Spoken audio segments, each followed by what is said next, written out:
আসসালামু আলাইকুম। আম, সবাইকে স্বাগতম the daily bus with Ali নূরের নতুন একটি এপিসোডে। আজকের অনুষ্ঠানটা কোনো প্রচারণামূলক অনুষ্ঠান না। সর্বপ্রথমে আমি এটা বলতে চাই, এটা কোনো প্রচারণামূলক অনুষ্ঠান না। আমার গেস্টের কথা বললে আপনারা বুঝতে পারবেন যে এই কথাটা কেন বললাম। আমার আজকে একজন যে গেস্ট থাকবেন তিনি হচ্ছেন একজন মানিকগঞ্জের পৌরসভার মেয়র প্রার্থী। আজকের পর্বটা আমার জন্য বিশেষ। বিশেষ কারণ কিসের জন্য?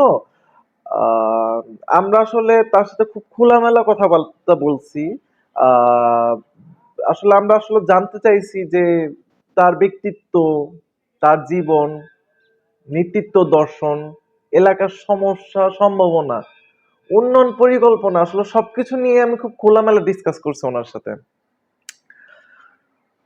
সো কথা আর বাড়াবো না।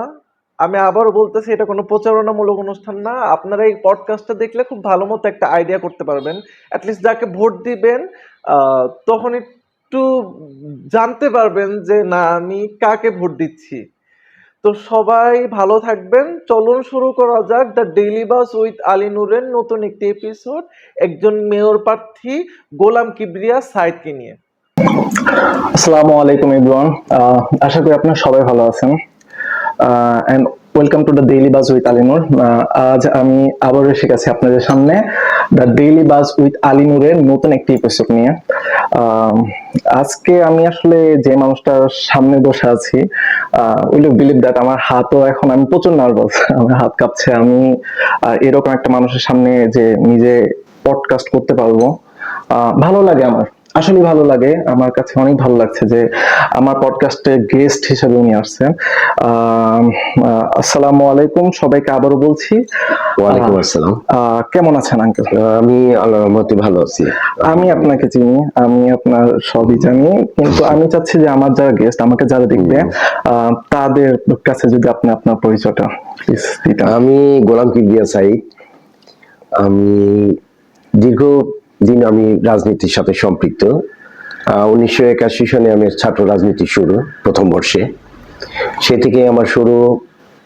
তারপরে দীর্ঘ লড়াই, সংগ্রাম, আন্দোলন, এগুলির সাথে আমি সম্পৃক্ত ছিলাম। 90-এর আমি 1987 সনে আমি জেলা ছাত্র দলের সাধারণ সম্পাদক নির্বাচিত হই, প্রত্যক্ষ ভোটের মাধ্যমে কাউন্সিলরদের। এবং সেই থেকে 87-তে এরশাদ বিরোধী আন্দোলন হয়েছে, ওটার সাথে আমি সম্পৃক্ত ছিলাম, রাজপথে ছিলাম। 90-তে এরশাদ বিরোধী আন্দোলন যখন তুঙ্গে, আমি 1990-তে রাজপথে হরতালে পিকেটিং করতে গিয়ে আমি 28শে নভেম্বর আমি গ্রেপ্তার হই এবং পুলিশ নির্যাতনের শিকার হই প্রচন্ড ভাবে। আচ্ছা। তারপর 6 ডিসেম্বর এরশাদ সরকারের পতন হয়। তারপরে 1993 সনে কনভেনার হই জেলা ছাত্র দলের, এবং 94-তে জেলা ছাত্র দলের সভাপতি নির্বাচিত হই, সেটাও আমি নির্বাচনের মাধ্যমে। আচ্ছা আচ্ছা। তারপর 96 পর্যন্ত দায়িত্ব পালন করি। এরপরে মূল দলের সাথে আমি সম্পৃক্ত। আচ্ছা আচ্ছা। প্রথমে যদি আমি জানতে চাই যে আপনার বর্তমান জীবন সময় সবকিছু মিলিয়ে কেমন চলছে, সব জীবনের গতি, জীবনের? আসলে তো 17 বছর আন্দোলন সংগ্রামে অত্যন্ত, সবাই মানে আমরা তো ধরেন রাজপথে ছিলাম। আমার জেলা বিএনপি সংগ্রামী সভাপতি, বর্তমান জেলা বিএনপির আহ্বায়ক, গণপ্রজাতন্ত্রী বাংলাদেশ সরকারের মাননীয় মন্ত্রী জনাব আফরোজা খান রীতা মহোদয়ের নেতৃত্বে আমরা আন্দোলন সংগ্রাম করছি। আসলে ওই 17 বছরে আমরা ক্লান্ত। দীর্ঘদিন আমরা রাজপথে থেকে আন্দোলন করছি। তবে একটা জিনিস, যে আমার যিনি নেতৃত্ব দিয়েছেন, আমার জেলা বিএনপি সংগ্রামী আহ্বায়ক, তার প্রেরণা এবং তার সাহস এবং তার পাশে থাকা, এটাই আমাকে উদ্বুদ্ধ করছে বেশি এবং সাহসী করে তুলছে। আর সেক্ষেত্রে আমি বোধহয় আমরা অনেক সময় বিচ্যুত হয়ে যেতাম আন্দোলন থেকে, কিন্তু ওনার জন্যই আমরা হইনি। উনি আমাদেরকে একটা পালকের নিচে ডাকছিলেন। আচ্ছা, আপনার জীবনের অনেক বড় একটা সময় হচ্ছে রাজনীতির সাথে সম্পৃক্ত, দীর্ঘ 45 বছর। আমি যদি একদম শুরু থেকে শুরু করি, প্রথম দিকে একদম মানে যখন ভাবলেন বা রাজনীতিতে মাত্র পাড়া দিলেন, কি ভেবে পাড়া দিয়েছেন? আমি ওই সময় পাড়া দিলাম হলো 1981 সনে, যখন আমি প্রথম বর্ষে ভর্তি হই। 1981? হ্যাঁ, প্রথম বর্ষে ভর্তি হই। সেই সময়েই শহীদ রাষ্ট্রপতি জিয়াউর রহমান তিনি শহীদ হন। আসলে ওনাকে স্কুল জীবনেই আমরা যখন, উনি কাসাদহ খাল কাটতে আসছিলেন, সেই খাল কাটার সাথে আমার সময় আমি জড়িত ছিলাম, নিজে অংশগ্রহণ করছি। তখন আমি ক্লাস 9-এর ছাত্র। আচ্ছা আচ্ছা। ক্লাস 9-এর ছাত্র, তখন থেকেই ওনাকে আমার ভালো লাগে। উনি একজন সাচ্চা দেশপ্রেমিক, মুক্তিযুদ্ধের সেক্টর কমান্ডার ছিলেন এবং সেই ক্ষেত্রে সাহসিকতার সাথে তিনি সম্মুখ সমরে ছিলেন। এটাই হলো আমাকে উদ্বুদ্ধ করছে রাজনীতিতে আসার জন্য। এবং সত্য কথা বলতে যে উনার সেই শাসনামল, এটা ছিল বাংলাদেশের মধ্যে একটা সবচাইতে স্বর্ণ সময়। এই কারণে আমি বলবো তখন আইন শৃঙ্খলা সবকিছু মিলায় সবকিছু ভালো ছিল মানুষ। আচ্ছা আচ্ছা। এবং ওই আমাদের শহীদ রাষ্ট্রপতি জিয়াউর রহমানের আদর্শ বলেন, তাকে ভালো লাগা বলেন, সে থেকে আমার রাজনীতি শুরু। আর বিশেষ করে আরেকটা কথা বলবো যে যেহেতু আমি ওই সময়ে ছাত্রদল প্রথম বর্ষে আমি যখন ভর্তি হই, তারপরেই শহীদ রাষ্ট্রপতি জিয়াউর রহমান তিনি বিদেশি ভিনদেশি চক্রান্তে তিনি শহীদ হন। সেই শহীদ হওয়ার পরে এটা আমাকে আরো বেশি ভাবে করেন, যে কারণেই আমি তখন আমার ছাত্র দলে যোগদান। মানে আপনার পাঁচ হলো 1981 সাল থেকে আপনার যাত্রা শুরু। তো অনেক দীর্ঘ 45 বছর, অনেক উত্থান পতন, অনেক কিছু ফেস। এবং আমার আরেকটা জিনিস ধরেন 90-এর স্বৈরাচার বিরোধী আন্দোলন বলেন, 24-এর আন্দোলন বলেন, এবং সেগুলি সব সময় আমি রাজপথ থেকে নেতৃত্ব দিয়েছি। আচ্ছা, এতগুলো আন্দোলন আপনি দেখছেন, সবচেয়ে কঠিন আন্দোলন মনে হয়েছে কোনটা? সবচেয়ে আমার কাছে কঠিন আন্দোলন মনে হয়েছে এই ফ্যাসিস্ট বিরোধী আন্দোলন, 24-এর আন্দোলন। এবং আমি কেন মনে হয়েছে? আমি আমরা সবাই ঝুঁকির মধ্যে ছিলাম, কারণ আমাদের কারোরই জীবন এর মধ্যে ছিল না, নিরাপদ ছিল না। আপনি একটা জিনিস বিশ্বাস করবেন যে 4 তারিখে যখন মানিকগঞ্জ আমরা ফ্যাসিস্ট মুক্ত করলাম, ওই 4 তারিখ রাত্রে এই আজকে যেখানে আমি বসে কথা বলছি, এই জিয়া পাঠাগার ওই সময় কিন্তু কেউ সাহস করে দেয় না। আমি জিয়া পাঠাগারের জন্য আমার নেত্রী যখন বললেন যে সাইদ তোমার বাসাটা আমার দরকার, আমি কোনো রকম দ্বিধা করি নাই, আমি ভয় পাই নাই, কোনো করি নাই, নিঃসংকোচে আমি আমার ঘরটা ছেড়ে দিছি। আমি এই জিয়া পাঠাগার কত সালে হয়েছে? এই জিয়া পাঠাগার হচ্ছে 2023-এ। 2023-এ যে উনি যখন চাইলেন, আমি সেই সময়ে কোনো দ্বিধা করি নাই, আমি আমার বাসাটা দিয়ে দিচ্ছি ওনার জন্য। এবং সেক্ষেত্রে এখানে মহাসচিব মহোদয় আসছিলেন, আমাদের সিনিয়র যুগ্ম মহাসচিব রিজভী ভাই আসছিলেন এই পাঠাগারে। সেই সময় তখন কিন্তু ফ্যাসিস্ট বিরোধী আন্দোলন তুঙ্গে। তো সেই সময়ে আজকে যে কথাটা বললাম আমি, 2024-এর 4 আগস্ট যখন ফ্যাসিস্ট মুক্ত আমরা যখন রাজপথে থেকে ওদের আমরা বিতাড়িত করলাম মানিকগঞ্জ থেকে, সেই সময় সেই রাত্রে কিন্তু আমার এই বাসাটা আগুন দেওয়ার কথা। আচ্ছা আচ্ছা। আগুন দেওয়ার কথা এই ঘরটায়, এবং আমার বাড়িটাও আমরা নিরাপদ ছিলাম না সেই সময়। কিন্তু একটা জিনিস, আমার যেহেতু এই বেলটা বিএনপি অধ্যুষিত, এবং সেই ক্ষেত্রে সমস্ত অঙ্গ সংগঠনের নেতা এবং কর্মীরা সেই রাত্রে সারা রাত তারা মাইকে প্রত্যেকটা, যেমন দক্ষিণ সাঁওতা, পশ্চিম সাঁওতা, উত্তর সাঁওতার মাইক থেকে আহ্বান জানানো হয়েছে যে ওরা আক্রমণ করবে, আপনারা সবাই সজাগ থাকেন। এবং আমরা সংঘবদ্ধভাবে সারাটা রাত আমরা পাহারা দিয়েছিলাম, যে কারণে তারা সাহস করে এই বাসায় আক্রমণ করতে পারেনি। এটা একটা বড় একটাই। ওকে, আচ্ছা, আমরা একটু আরেকটা টপিক আসি, সেটা হচ্ছে আপনি এবার একজন মানিকগঞ্জের মেয়র প্রার্থী হিসেবে নিজেকে দেখতে চাচ্ছেন এবং হচ্ছে না।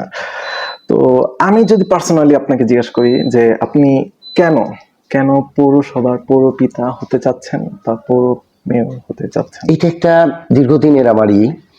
তো আমি আসলে তো দীর্ঘদিন যে বললাম যে আসলে মানুষ তো ভোট দিতে পারে নাই, অনেকগুলি নির্বাচন হয়েছে, মানুষ ভোট দিতে পারে নাই। কিন্তু আমার একটা জিনিস প্রথম থেকেই, যে মানিকগঞ্জ পৌরবাসী কিন্তু খুব অবহেলিত। এক্স্যাক্টলি অবহেলিত একদম সারা বাংলাদেশের মধ্যে আমার মনে হয় যে মানিকগঞ্জ পৌরসভাটাই সবচেয়ে অনুন্নত, অপরিচ্ছন্ন একটা শহর। ঢাকার এত কাছে একটা অপরিচ্ছন্ন একটা শহর। তো এই শহরটা যখন এত বছর যে পৌরপিতা সাহেব যারা বসেছিল এই পরিষদে, পৌরসভায়, তারা কিন্তু জনগণের যে সুবিধা, নাগরিকের যে সুবিধা, সেটা নিয়ে তারা কখনো চিন্তা করেনি। তা আমি বারবার এই জিনিসটা যখন আমি উপলব্ধি করছি যে এইরকম ঢাকার কাছে একটা জেলা শহর এবং ক শ্রেণীর পৌরসভা, সেই পৌরসভাটা এইরকম অনুন্নত, অপরিচ্ছন্ন, কোন রকম। আমি দেখেন, আমি যখন প্রচারণায় বের হই, প্রত্যেকটা দিন আমি যখন প্রচারণায় বের হই, এই প্রচারণা কিন্তু আমি যা দেখি যে মানুষ, এই পৌরবাসী, তাদের রাস্তা নাই, ঘাট নাই, ড্রেন নাই, কোনো কিছুই নাই। তাহলে এইরকম ভাবে এই পৌরবাসী তারা তো বঞ্চিত, যে কারণে আমার ভিতরে এই জিনিসটা আসছে, জাগছে যে আমিও তো পৌরবাসী একজন, তা আমিও তো আমার নাগরিকের সুবিধা আমি পাই না। যে কারণে আমি মনে করছি যে অন্তত আমার তো আর কোনো চাওয়া পাওয়া নাই। আমার একটা জিনিস যে দীর্ঘ ৪৫ বছর আমার ছাত্র রাজনীতি থেকে শুরু করে এই রাজনীতির আমার বয়স, তা আমারও তো বয়সের একটা শেষ আছে। এখন আমি প্রায় ৬২ বছর আমার চলছে। তো সেই ক্ষেত্রে আমি মনে করি যে আমার এই ক্ষেত্রে আমারও তো কিছু করণীয় আছে। এইরকম একটা পরিবেশে আমি চাই যে আল্লাহর রহমতে যদি মানুষ আমাকে সেই সুযোগটা দেয়, আমি ইনশাল্লাহ পৌরবাসীর জন্য আমি সেই কাজগুলি করব, উন্নয়নের জন্য। ওকে, আচ্ছা, প্রত্যেকটা মানুষেরই কিছু নিজস্ব শক্তি আছে। লাইক আমার একটা নিজের শক্তি আমি একটু যদি শেয়ার করি, আলিনুরের শক্তি হচ্ছে আলিনুর ডিকশনারি না বলতে কিছু নেই। আমি সবসময় ভাবি যে এই জিনিস আমি করতে পারবো না, এটা আমি বিশ্বাস করি না, এটা আমি করবো মানে এটা হবে এবং এটা হয়েই দেখায়, যেমন হোক আমি করতে পারি।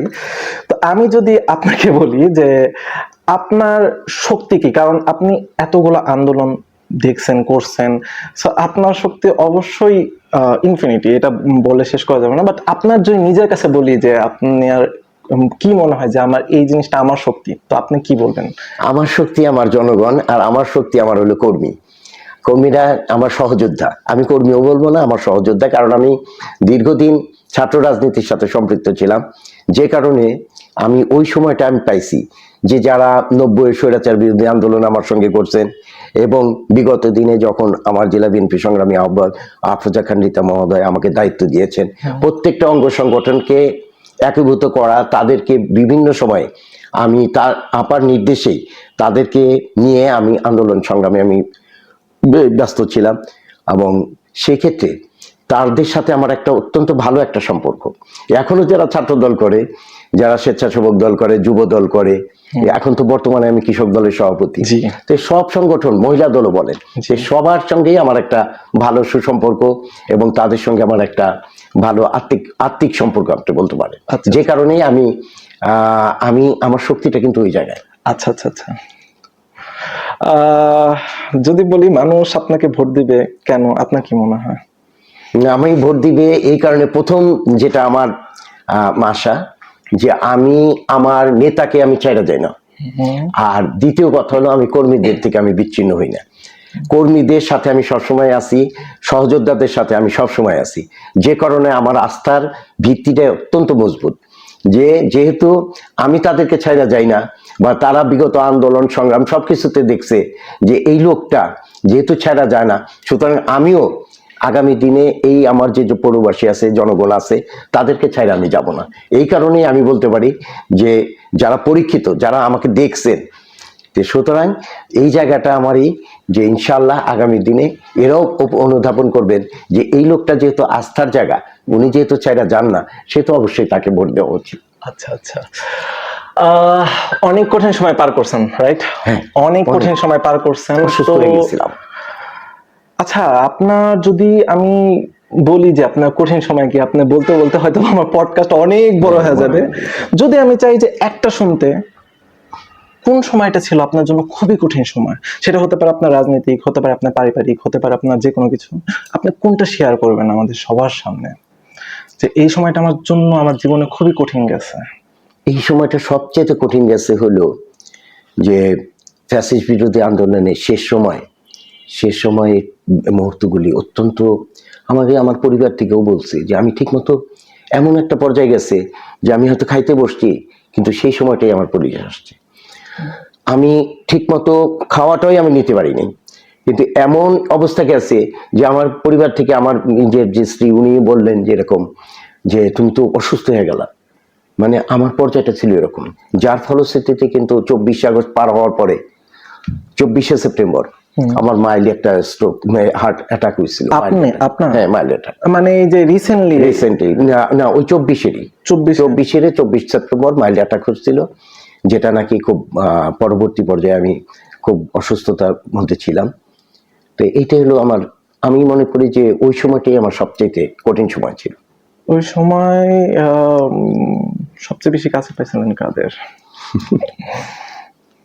আমি সবসময় কাছে পাইছি যিনি আমাকে সবসময় সাহস দিয়েছেন, আমার পরিবার থেকে তো অবশ্যই, আর আমার জেলা বিএনপি যিনি সংগ্রামী আহ্বায়ক, আমাদের সংসদীয় আসন মানিকগঞ্জ 3-এর মাননীয় সংসদ সদস্য, গণপ্রজাতন্ত্রী বাংলাদেশ সরকারের মাননীয় মন্ত্রী জনাব আফরোজা খান রিতাকে, যিনি আমাকে রাত 2টা-2:30টার সময় পর্যন্ত তিনি যখন ফোন দিয়ে বলতেন যে সাহস দিতেন এবং পরবর্তী কর্মসূচিটা তিনি বলে দিতেন যে এটা করতে হবে। মানে আপনি অসুস্থ থাকার সময়ও রাজনীতি সব কাজে একদম সম্পৃক্ত? আমি যেদিন স্ট্যান্ডিং করতে গেছি সেদিন আমি মিছিল করে ঢাকায় মিছিল করে নিয়ে তারপরে স্ট্যান্ডিং করতে গেছি, যে কারণে উনি বলতেন যে সাহেব তুমি পারবা কিনা, তুমি তো অসুস্থ এখন, তুমি পারবা কিনা। আমিও এটা বলতেছি, মানে কিভাবে আশ্চর্য বিষয়। আর সবচেয়ে আরো বড় বিষয় হলো যে 5ই আগস্ট ঘটার পরে 5ই আগস্ট রাত 6ই আগস্ট যে মানিকগঞ্জে যে একটা ওরকম একটা সব সারা দেশে তো একটা বিশৃঙ্খল অবস্থা ছিল, কিন্তু সেই ক্ষেত্রে মানিকগঞ্জে একটা জিনিস দেখবেন, আফরোজা খান রিতার নির্দেশে আমরা কিন্তু মানিকগঞ্জ থানা বলেন, বিভিন্ন অফিস বলেন, সেগুলি কিন্তু আমরা নিরাপদ রাখছি। সেই যে আমার রাত ভোর যে পাহারা দেওয়া, আমার নেতা কর্মীদের নিয়ে আমি সংগঠিত করে তাদেরকে নিরাপদে রাখা, সেই জিনিসটাও কিন্তু আমার জন্য অনেক রাত আমি ঘুমাইতে পারিনি, এটাও কিন্তু আমার জন্য একটা কারণ ছিল। এখন কেমন আছেন সব মিলে? আলহামদুলিল্লাহ, এখন তো একদম সম্পূর্ণ ফিট, কারণ আমি তারপরে আমি ক্লান্ত এই কারণে বলবো যে দীর্ঘ লড়াই সংগ্রাম তো আন্দোলন সংগ্রাম গেছে, তারপরে আসছে আমার 65টা ইউনিয়ন। যখন আমি কৃষক দলের আপা আমাকে বিশেষভাবে বললেন যে একটা মৃত সংগঠন মানিকগঞ্জে জেলা কৃষক দলটা, তো তোমার কিন্তু দায়িত্ব নিতে হবে, এবং আমি কিন্তু উনি আমাকে দায়িত্বটা দিয়েছেন যে তুমি এই দলটাকে সংগঠিত করো, এবং সেই ক্ষেত্রে আমার জেলা বিএনপি জেলা কৃষক দলের সংগ্রামী সাধারণ সম্পাদক আব্দুল সালাম বাদল সহ আমার জেলা কৃষক দলের যারা নেতৃবৃন্দ আছেন, ওবায়দুর রহমান পাভেল, আসাদুজ্জামান আসাদ, সকলকে আমি ধন্যবাদ জানাই যে আমাকে দায়িত্ব দেওয়া হয়েছিল কেন্দ্রীয় সংসদের নির্দেশে 65টা ইউনিয়নে আমাকে কাজ করার জন্য এবং তাদেরকে সংগঠিত করার জন্য। প্রত্যেকটা ইউনিয়নে আজকে আমার কৃষক দলের প্রত্যেকটা ইউনিয়নে আমার কমিটি আছে। আজকে যেখানেই আপনি যাবেন কৃষক দল প্রত্যেকটা জায়গায়, প্রত্যেকটা গ্রামে আমার কৃষক দলটা আছে। তো সুতরাং সেই জায়গায় ওই 65টা ইউনিয়ন অন্য কোনো নেতা কর্মী সফর করছেন কিনা আমি জানি না, কিন্তু আমি আমার কৃষক দলের সংগ্রামী নেতৃবৃন্দকে নিয়ে আপার নির্দেশে আমি সেটা সংগঠিত করছি। সেখানেও আমি ক্লান্তি ছিল আমার, কিন্তু ক্লান্তি আমি অনুভব করি না এই কারণে, ওই যে আমি বললাম যে আমার অভিভাবক হিসেবে ছিলেন আমার জেলা বিএনপি সংগ্রামী আহ্বায়ক আফরোজা খান রিতা। তার আসলে কি যে নেতাকেই আমি অনুসরণ করি, উনি দারুণ পরিশ্রমী, অত্যন্ত পরিশ্রমী, যে ওনাকে দেখলেও আমার মনে হয়, আপনি একটা জিনিস খেয়াল করবেন, আমরা সেই পল্টন থেকে এই জাতীয় সংসদ পর্যন্ত, সংসদ ভবন পর্যন্ত ওনার নেতৃত্বে আমরা পায়ে হেঁটে আমরা মিছিল করেছিলাম, এবং আমি হয়তো সেটা আমি সমাপ্ত করতে পারতাম না, বা আমি হয়তো ফাঁকি দিতাম বা আমি চলে যেতাম, কিন্তু আমি পারি নাই। শুধুমাত্র আমি দেখছি যে একজন মহিলা, যিনি নারী, আমার নেতা, তিনি নেতৃত্ব দিচ্ছেন এই মিছিলের, সুতরাং উনি যখন পারেন আমি কেন পারবো না। সেক্ষেত্রে ওনার সেই উৎসাহ বলেন, ওনার অনুপ্রেরণা বলেন, উনি আমার সামনে আমার তাকে দেখেই আমার এটা সম্পন্ন করা। তো সেক্ষেত্রে আমরা পরিশ্রম করছি, যে কথাটা আপনি বলছিলেন যে আপনি তো এখন ভালো আছেন, আসলে তো ওই যে বললাম যে ক্লান্তি কিন্তু আমার ভিতরে আছে। দীর্ঘ লড়াই সংগ্রাম আন্দোলন 17 বছর, তারপরে কৃষক দলকে সংগঠিত করা, তারপরেই আসলো জাতীয় নির্বাচন, সেই নির্বাচনে আমার কৃষক দল আমার জেলা বিএনপি সংগ্রামী আহ্বায়কের পাশে থেকে সবসময় কাজ করছেন, এবং কৃষক দলের প্রত্যেকটা নেতাকর্মী জাতীয় সংসদ নির্বাচনে দারুণভাবে ভূমিকা রাখছেন। অবশ্যই ভূমিকা রাখছেন। এই জন্য অনেকেই বলেন যে কৃষক দল এই জাতীয় নির্বাচনে তাদের ভূমিকা অত্যন্ত অগ্রগণ্য, এটা স্বীকার করতে হবে, সবাই বলেন এই জিনিসটা। তারপরে আসলো আবার জাতীয় নির্বাচনের পরে নিজের নির্বাচনের কথা আমি আমার জেলা বিএনপি সংগ্রামী আহ্বায়ককে আমি অবহিত করি এবং তিনি জানতে চান। আমি আমার বিষয়টা আমি তাকে বলছি যে আপা আমি দীর্ঘ আন্দোলন সংগ্রাম করছি, দীর্ঘ রাজনীতি পথ আমার 1981 সন থেকে আমার যাত্রা শুরু, আজকে 45 বছর বয়স হয়ে গেছে। তাই আপা আমি এর আগে উনি আমাকে বলছিলেন যে তুমি নির্বাচন করো না কেন, তা আমি বলছিলাম আমি তো আমার নিজেকে তৈরি করি নাই। তো তারপরে যখন কথা হইলো তো উনি আমাকে বললেন যে তুমি কি পারবা, তা আমি বলছি আপনার দোয়া থাকলে অবশ্যই আমি পারবো। এবং সেই ক্ষেত্রে উনি বলছেন যে এটা তো তোমার সততার সাথে চালাইতে হবে। সেক্ষেত্রে আমি বলছি যে আপনি যদি করেন আমি অবশ্যই এই পৌরসভাটাকে স্বচ্ছতার সাথে এবং সততার সাথে আমি চালাবো। তো যে কারণে আমার ক্লান্তি আমার কিন্তু আছে, তারপরও কাজ করতে হয়, প্রতিদিন আমার প্রচারণায় যাইতে হয়, সবার সাথে মিশতে হয়, সকাল থেকে মানুষের সাথে গণসংযোগ করতে হয়। এই জন্যই আমি বললাম যে আসলে ক্লান্তি আমাকে পায়ে বসছে। আচ্ছা আচ্ছা। প্রত্যেকটা মানুষেরই তরুণ সময়ে একটা স্বপ্ন থাকে, যখন তরুণ থাকে প্রত্যেকটা মানুষের একটা স্বপ্ন থাকে। তো আমার সামনে এখন যে বসে আছেন সেই মানুষটা তরুণ সময়ের যে স্বপ্ন আর এখনকার যে অবস্থা তার মধ্যে কি রকম পার্থক্য আপনার নিজের মনে হয়? তরুণ সময় তো স্বপ্ন থাকছে যে যখন ছাত্র রাজনীতি করছি তখন ভাবছি যে এই জায়গায় যাব, এটা করব। হ্যাঁ, তা আসলে তো কালের পরিক্রমায় অনেক কিছু হয়ে ওঠে না। আর যেহেতু বিগত 17 বছর রাজনীতি সেই রকম অবস্থা ছিল না, পরিবেশ ছিল না, শুধু নির্যাতন, অত্যাচার, এবং এটা মানিকগঞ্জে ছিল অনেক বেশি। যে কারণে আমার নিজের ব্যবসা প্রতিষ্ঠান হারাইছি। আমি ঠিকমতো আমার ওই ব্যবসা প্রতিষ্ঠানটা তারা জোর করে দখল করে নিয়েছে। তো সেই ব্যবসায়ী হিসাবে ওই জায়গায় আমার ঠিকমতো কাজ করতে পারিনি। পাশাপাশি একটা মার্কেটের সভাপতি হিসেবে দায়িত্ব পালন করছি, সেটাও তারা কাইরে নিছিল। দীর্ঘ 22 বছর একটা মার্কেটের এটা কত সালের কথা? এটা 2023 আমার ব্যবসা প্রতিষ্ঠানটা কাইরে নিল 2016-তে। 2016-তে সেটাও একটা ঘটনা আছে যে তখন পৌর নির্বাচন, আপা আমাকে দায়িত্ব দিয়েছিলেন আমি উপ সমন্বয়কের, আচ্ছা, যে পৌর নির্বাচনের ওইটার আমার সমন্বয়কারী হিসেবে দায়িত্ব দিয়েছিলেন। যে কারণে আমি আমার ব্যবসা প্রতিষ্ঠানেও বসি, পাশাপাশি আমার ওই টোটাল পৌরসভা নির্বাচনটা পরিচালনার জন্য আমার সমন্বয়কারী যেহেতু আমার ওই দায়িত্বটা পালন করতে হয়, তা আমার ওই অফিসে বসেই আমি মোটামুটি দায়িত্ব পালন করতেছিলাম। এইটাই হলো কাল হয়ে গেছে। এবং আরেকটা জিনিস যে সেই সময়ে ঠিক নির্বাচনের কয়েকটা দিন আগে 16 ডিসেম্বর ওই সময়ে আপা বললেন যে সাহেব তোমার ওইখানে চা খাবো। আর 16 ডিসেম্বরে ফুল দেওয়ার পরে 16 ডিসেম্বর 2016 সালে, রাইট? 2016 ওকে। উনি বললেন যে আমি চলে আসছি, আমি মিছিল সহ 16 ডিসেম্বরের সকালে ফুল দেওয়া, শহীদ বেদিতে ফুল দেওয়ার পরে আমি চলে আসতেছি, আমি ছেলে পেলে সহ আমি বাস স্ট্যান্ডের দিকে যাইতেছি। এমন সময় দেখি আপা ওই আমার প্রতিষ্ঠানের সামনেই গাড়ি নিয়ে নাম থামলেন, তো বললেন যে চলো তোমার প্রতিষ্ঠানে চা খাবো। তো ওই চা খাইতে যাই ওই সময় হইলো জাহিদ মালিক স্বপন, তখন হইলো প্রতিমন্ত্রী।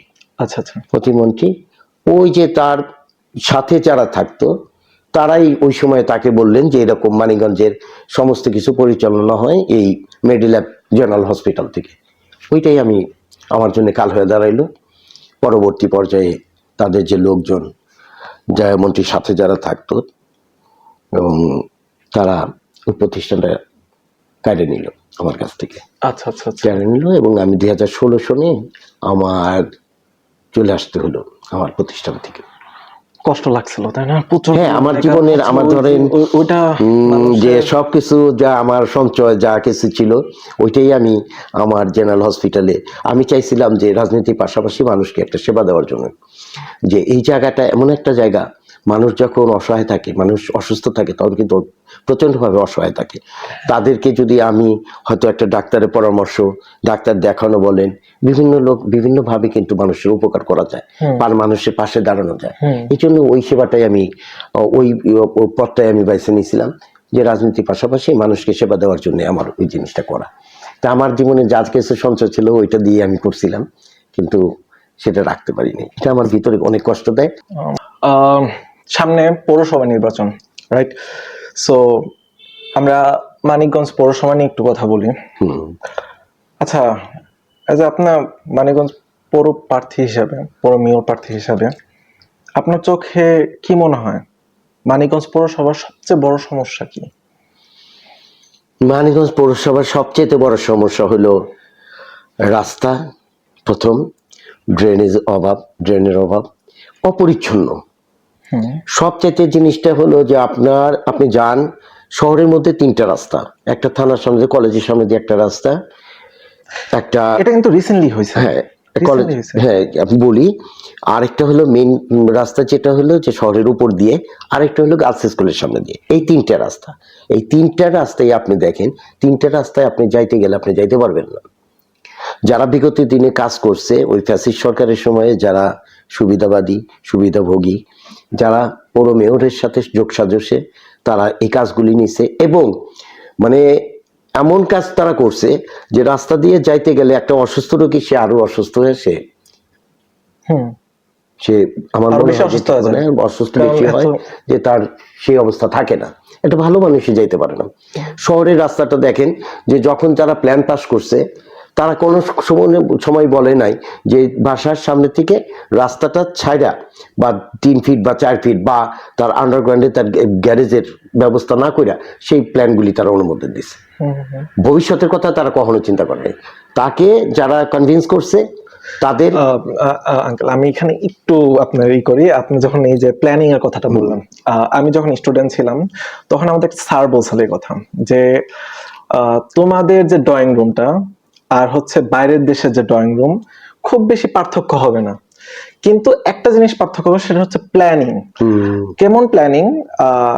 তোমার বাসায় গাড়ি পার্কিং করতে পারবে না, পার্কিং করতে হবে অন্যজনের বাসায়, যেখানে তুমি গ্যারেজ ভাড়া নিছো, ওখান থেকে তুমি গাড়ি রেখে দেন 5 টাকা 10 টাকা 20 টাকা রিক্সা ভাড়া করে তুমি তোমার বাসায় যেতে হচ্ছে। সো বাইরের দেশে এই জিনিসটা হয় না, কিন্তু আমি আপনাকে দেখছি যে আপনি এই জিনিসটা উল্লেখ করলেন যে প্ল্যানিং এর কথাটা, অত্যন্ত এই সব জিনিসগুলো খুব ইম্পর্টেন্ট।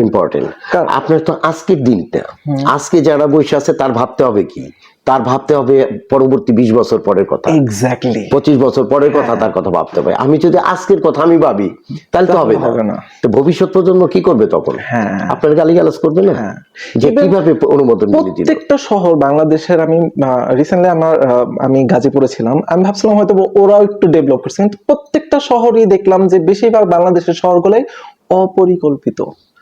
এটা দেখেন এটা ভুক্তভোগী হচ্ছে, কিন্তু কারণ আপনি দেখেন এখন কিন্তু মানিকগঞ্জে অনেক হাই রাইজ বিল্ডিং হয়েছে, আপনার মার্কেট হয়েছে, কিন্তু তাদের কি সেরকম গাড়ি রাখার ব্যবস্থা আছে? না। তাহলে সেইভাবে আমি যখন অনুমোদনটা দিলাম, তাহলে কিভাবে অনুমোদনটা দিলাম? তো ভবিষ্যৎ কথা তারা চিন্তা করে নাই। তা আমার এই জিনিসটা মাথায় আছে যে আল্লাহ পাক যদি সেই সুযোগটা আমাকে দেন, অবশ্যই পরবর্তী পর্যায়ে যাদেরকে প্ল্যান পাস করা হবে, অনুমোদন দেওয়া হবে, সেক্ষেত্রে তাদের অবশ্যই গাড়ি রাখার ব্যবস্থা এবং মানে রাস্তার জন্য পর্যাপ্ত জায়গা ছাড়ে দিয়ে তার করতে হবে। ওকে, তো এটা আপনার একটা পরিকল্পনা, যেটা হচ্ছে মানিকগঞ্জের যানজট কমার জন্য।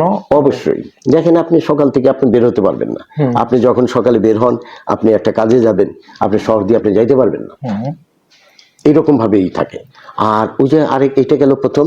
আর ড্রেনেজ ব্যবস্থা তো মানিকগঞ্জে নাই, যে কারণে দেখবেন রাস্তা নষ্ট হয়, মানুষ যাইতে পারে না, খাদা খন্দক হয়ে থাকে, এটা একটা বড় সমস্যা। আরেকটা বড় সমস্যা হলো পরিচ্ছন্নতার। আপনি দেখেন না, আপনার ঘরটা যদি আপনি নিজেই পরিষ্কার করে রাখেন, ভালো লাগবে না? অবশ্যই। তা আমার ঘর যদি আমি পরিষ্কার করে রাখি, তাহলে পাশাপাশি আমার শহরটা কেন আমি পরিষ্কার রাখবো না?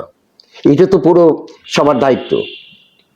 আপনার সেই জায়গায় লোক বল আছে, জনবল আছে, তাহলে আপনি সচেতনতার অভাবও আছে। আপনি সবাইকে বলেন, পৌরবাসীদেরকে এরকম অ্যাওয়ারনেস একটা প্রোগ্রাম আপনি করেন, যে তাকে গণসচেতনতার জন্য যে আপনি প্রোগ্রাম নেন, যে আমার যত্রতত্র আপনার জিনিসগুলি আপনি না ফালানোতে নেয়, পলিথিনটা না ফালানো। এইটা যে বলছেন, আমি তাহলে এটা বলি। আমি রিসেন্টলি কিছু একটা বাইরে খেতেছিলাম, স্ট্রিট ফুড থেকে নিয়েছিলাম, স্ট্রিট একদম রাস্তা থেকে একটা কিছু কিনে, আমার যে ময়লাটা যেটা ছিল, যে ব্যাগটা ছিল, আমি অনেকক্ষণ ঘুরলাম, অনেকক্ষণ ঘোরার পরও আমি কোন একটা ডাস্টবিন পাচ্ছিলাম না যে আমি ফালাবো কই। সো এই জিনিসটা কিন্তু মানে আমি যদি নাই পাই তো দিন শেষে হয়তো বা আমি পরে কি করলাম, অনেকক্ষণ ঘোরার পর হচ্ছে একটা দোকানের ডাস্টবিনে আমি ফেলে দিয়ে আসলাম। কিন্তু এটা যদি আমাদের পৌরসভা থেকে রাস্তায় রাস্তায় রাস্তায় রাস্তায় দেয়, তাহলে আপনি কিন্তু কি খেয়াল করছেন যে আমাদের মাননীয় প্রধানমন্ত্রী যিনি জনাব তারেক রহমান সাহেব একটা টিস্যু ব্যবহার করছিলেন, সেই টিস্যু ব্যাগটা ব্যবহার করার পরে উনি ওই সময় ফেলতে পারতেছিলেন না, উনি ক্যামেরায় ধরা পড়ছে যে উনি পকেটে সেই সময় রেখে দিচ্ছেন। হ্যাঁ তা আমি যদি পকেটে উনি রাখতে পারে, উনি তো বাইরের দেশে ছিলেন, হ্যাঁ এটা তো উনি অভ্যস্ত হয়ে গেছেন যে আমার এই টিস্যুটা বা যে কোনো পলিথিনটা, চিপসের প্যাকেটটা বাইরে ফেলা যাবে না, নির্দিষ্ট একটা স্থানে ফেলতে হবে। Exactly. এটা তো সবাইকে জানাইতে হবে, বুঝাইতে হবে যে না তোমার এই কারণে শহরটা অপরিচ্ছন্ন হয়। ড্রেনের মধ্যে ওই পলিথিনটা যায়, চিপসের প্যাকেটটা যায়, সে ড্রেনের মুখটা বন্ধ করে দেয়। অনেক ড্রেনে কিন্তু এখন ওই উপরে যে ঢাকনা ওটাও কিন্তু মানিকগঞ্জ পৌরসভায় নাই বলতে নাই। বেশি, অনেকগুলাই না, অনেক জায়গায় নাই। যে এইটা হলো আরেকটা জিনিস আছে, এই যে বললাম যে দীর্ঘদিন আপনার যারা ছিল তারা এই বিষয়ে তারা কোনো রকম ব্যবস্থা নেয় নাই। কারণ মানুষ তো ধরুন অভ্যাস তো একদিনও হয় না, অভ্যাস তো আপনার বলতে হবে, করতে হবে। আপনি যখন এই অভ্যাসটা অভ্যস্ত হবেন, নিশ্চয়ই আমি পাশাপাশি দেখলে আমি অভ্যস্ত হব। অবশ্যই আপনি যখন এই পলিথিনটা যত তত ফেলবেন না, আমি যখন দেখবো যে আপনি ফেলেন নাই, নিশ্চয়ই আমি ওই জিনিসটা আর ফেলবো না। অবশ্যই। এইটি আচ্ছা, ফুটপাত যে দখল বর্তমানে, এটা আমি কিন্তু দেখতে পাই মানিকগঞ্জে যথেষ্ট পরিমাণে ফুটপাত দখল আর অবৈধ স্থাপনা, এইটা নিয়ে আপনার অবস্থান কিরকম? ফুটপাত মানুষে হাঁটার জন্য, ফুটপাত কোনোভাবেই দখল করা যাবে না। ফুটপাত সর্বাগ্রে দায়িত্ব আল্লাহ যদি আমাকে দেন, ফুটপাতে যারা আছেন তাদেরকে উচ্ছেদ করতে হবে, তাদের উচ্ছেদ হবে। তাদের উচ্ছেদ করতে হবে। এটা যদি আমার কেউ ঘনিষ্ঠ মানুষও হয়, আমার ইলেকশনও কাজ করছে, যে আমার সেই সুযোগটাও যদি নেয়, সেখানে আমি কোনো আচ্ছা, রকম আমি কি তাহলে জিরো টলারেন্সের মধ্যে থাকবো। আল্লাহ করুক যদি আপনি পৌর মেয়র হন, তাহলে যদি এরকম একটা অপশন আছে যে ফুটপাত যারা নিচ্ছে তারা ট্যাক্স আকারে নিচ্ছে এরকম আকারে, তাহলে আপনি তাদেরকে ফুটপাত দিচ্ছেন না, রাইট? রাইট। ওকে। আর আরেকটা জিনিস যে তাদেরও আবার বিকল্প একটা ব্যবস্থা করতে হবে, তারা যেন যে কোনো একটা জায়গা নির্ধারণ করতে হবে পৌরসভা থেকে। এটা নিয়ে আপনার পরিকল্পনা কি? যেটা আমার অবশ্যই, যে কারণে আমি কথাটা শুরু করলাম, যে তাদেরকেও তো আপনার বঞ্চিত করা যাবে না, তাদের তো রুটি যে ব্যাপার আছে। সেই ক্ষেত্রে আমি মনে করি নির্দিষ্ট একটা জায়গা আমরা পৌরসভা থেকেই আল্লাহর রহমতে যদি সেই সুযোগটা পাই, পৌরসভা থেকে একটা নির্দিষ্ট স্থান থাকবে, তারা ওই জায়গাটার মধ্যে তাদের ব্যবসাগুলি করবে। আচ্ছা আচ্ছা। মানিকগঞ্জ শহরকে আরো সুন্দর আধুনিক করতে আপনার মাস্টার প্ল্যান কি? এটা কি শেয়ার করা যাবে? না, এটা ভিতরেই থাক। আচ্ছা, এটা ভিতরেই থাক, কারণ এটা যদি আল্লাহ পাক, বলছি যে আল্লাহ পাক যদি সবার সহযোগিতা আমাকে সেই সুযোগ দেন, অবশ্যই সেই প্ল্যানটা আমার ভিতরে আছে যে মানিকগঞ্জটা, মানুষ তো বেশি দিন বাঁচে না, 1000 বছর বাঁচে না। তা আমার একটা জিনিস আমার ফ্যামিলি থেকে ওই কথাটা বলছে যে তুমি এমন জিনিস একটা করবা যে আল্লাহ পাক মানুষ যেন তোমাকে সারা জীবন মনে রাখে, যে মানুষ তো কর্মের মধ্যেই বাঁচে। হ্যাঁ, ধরেন আমার তো একসময় মৃত্যু হবেই, তো সেক্ষেত্রে যেন মানুষ মনে করে যে এই লোকটা যখন আসছিল তখন এই কাজটা করছে। আমি মানুষের মধ্যে বাঁচতে চাই। ওকে।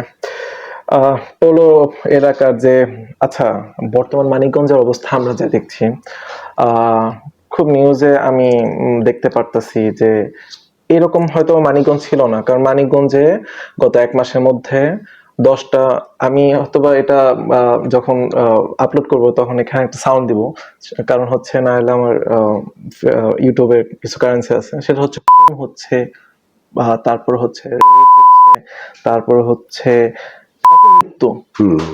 এতদিনের চেয়ে এই 1 মাসে মানিকগঞ্জে সবচেয়ে বেশি হয়েছে, একটা নিউজে আমি দেখলাম। তো এই শহরটা আগে এরকম ছিল না, এখন আমি জানি না কেন হয়েছে। তো সামনে এটা নিরাপত্তার জন্য আপনার প্ল্যান কি? আপনি কি করবেন?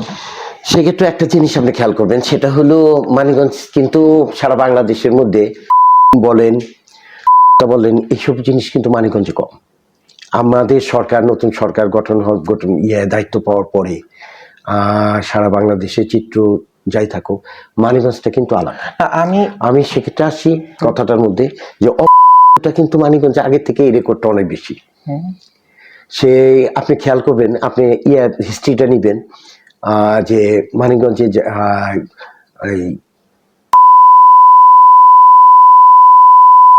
অত্যন্ত বেশি, সেটা ইয়াং বয়সের ছেলে হোক মেয়ে হোক, এটা বরাবর কিন্তু আমরা লক্ষ্য করি এই জিনিসগুলি। তো এই জিনিসগুলি কেন এরকম? এইটা হলো যে কিসের জন্য মনে হয়? আসলে কি আমাদের এখানে নিজের মানে স্বনির্ভরতা, ধরেন কর্মের অভাব, এই এই জিনিসগুলি বেশি। ধরেন মানিকগঞ্জটা কিন্তু অনুন্নত এই কারণে যে বিগত দিনেও কিন্তু কেউ কাজ করে নাই মানুষের জন্য। মানুষের যদি একটা শিল্পাঞ্চল থাকে, আপা যেমন আমাদের নির্বাচনী প্রতিশ্রুতিতে বলছিলেন যে মানিকগঞ্জের জন্য আলাদা একটা শিল্পাঞ্চল গঠনের, তো সেক্ষেত্রে যদি শিল্পাঞ্চল গঠিত হয় মানুষ কিন্তু কর্মের সৃষ্টি হয়, সেখানে কর্ম করতে পারে। এই অভাবটা কিন্তু একটা বড় জিনিস। আপনি দেখবেন খুবই হতদরিদ্র, যারা হতদরিদ্র তারা কিন্তু সেই আত্মহত্যার পথটা কিন্তু অনেক সময় বেছে নেয়। আর ইদানিং একটা জিনিস দেখা দিতেছে যে ইয়াং ছেলেদের একটা যে মোটরসাইকেলের উপরে তাদের একটা নেশা। তো মোটরসাইকেল যখন বাবা মার কাছে চায়, বাবা মা যখন দিতে পারে না, তারা তো সবাই ওরকম অবশ্যই তাদের ওইভাবে আর্থিক সচ্ছলতা নাই। কিন্তু যখন ছেলেটা চায় যে 19 ছেলে পড়ুয়া ছেলে অথবা ফার্স্ট ইয়ারে পড়ুয়া ছেলে যখন বাবা মার কাছে তখন মোটরসাইকেলটা চায়, যখন দিতে পারে না, তখন করে কি সেই ছেলেটা আবেগপ্রবণ হয়ে তখন সেই কাজটা করে। এটা কিন্তু ইদানিং আমরা লক্ষ্য করতেছি। আর স্ট্রিট লাইট যেগুলো, সেগুলো কারণ অনেক পৌরসভার মধ্যে অনেক জায়গায় এখনো রাস্তায় বাতি নাই বললেই চলে, তো এটা নিয়ে আপনার প্ল্যান কি? এটা আমার প্ল্যান হলো যে প্রত্যেকটা রাস্তায় স্ট্রিট লাইট অবশ্যই থাকতে হবে। স্ট্রিট লাইট যদি আপনার না থাকে, সন্ধ্যা থেকে যদি সকাল পর্যন্ত লাইটের ব্যবস্থা না থাকে, অবশ্যই সেখানে অসামাজিক কাজ বলেন, ছিনতাই বলেন, রাহাজানি বলেন, দেহ ব্যবসা বলেন, সবকিছু বলে কিন্তু এই স্ট্রিট লাইট, এই অন্ধকারের মধ্যে কিন্তু মানুষ বেশি স্বাচ্ছন্দ্য বোধ করে। সেক্ষেত্রে আমি মনে করি যে আগে মানিকগঞ্জটাকে ওই যে পরিচ্ছন্নতার পাশাপাশি আপনার আলো দিয়ে সেইভাবে আলোকিত করতে হবে।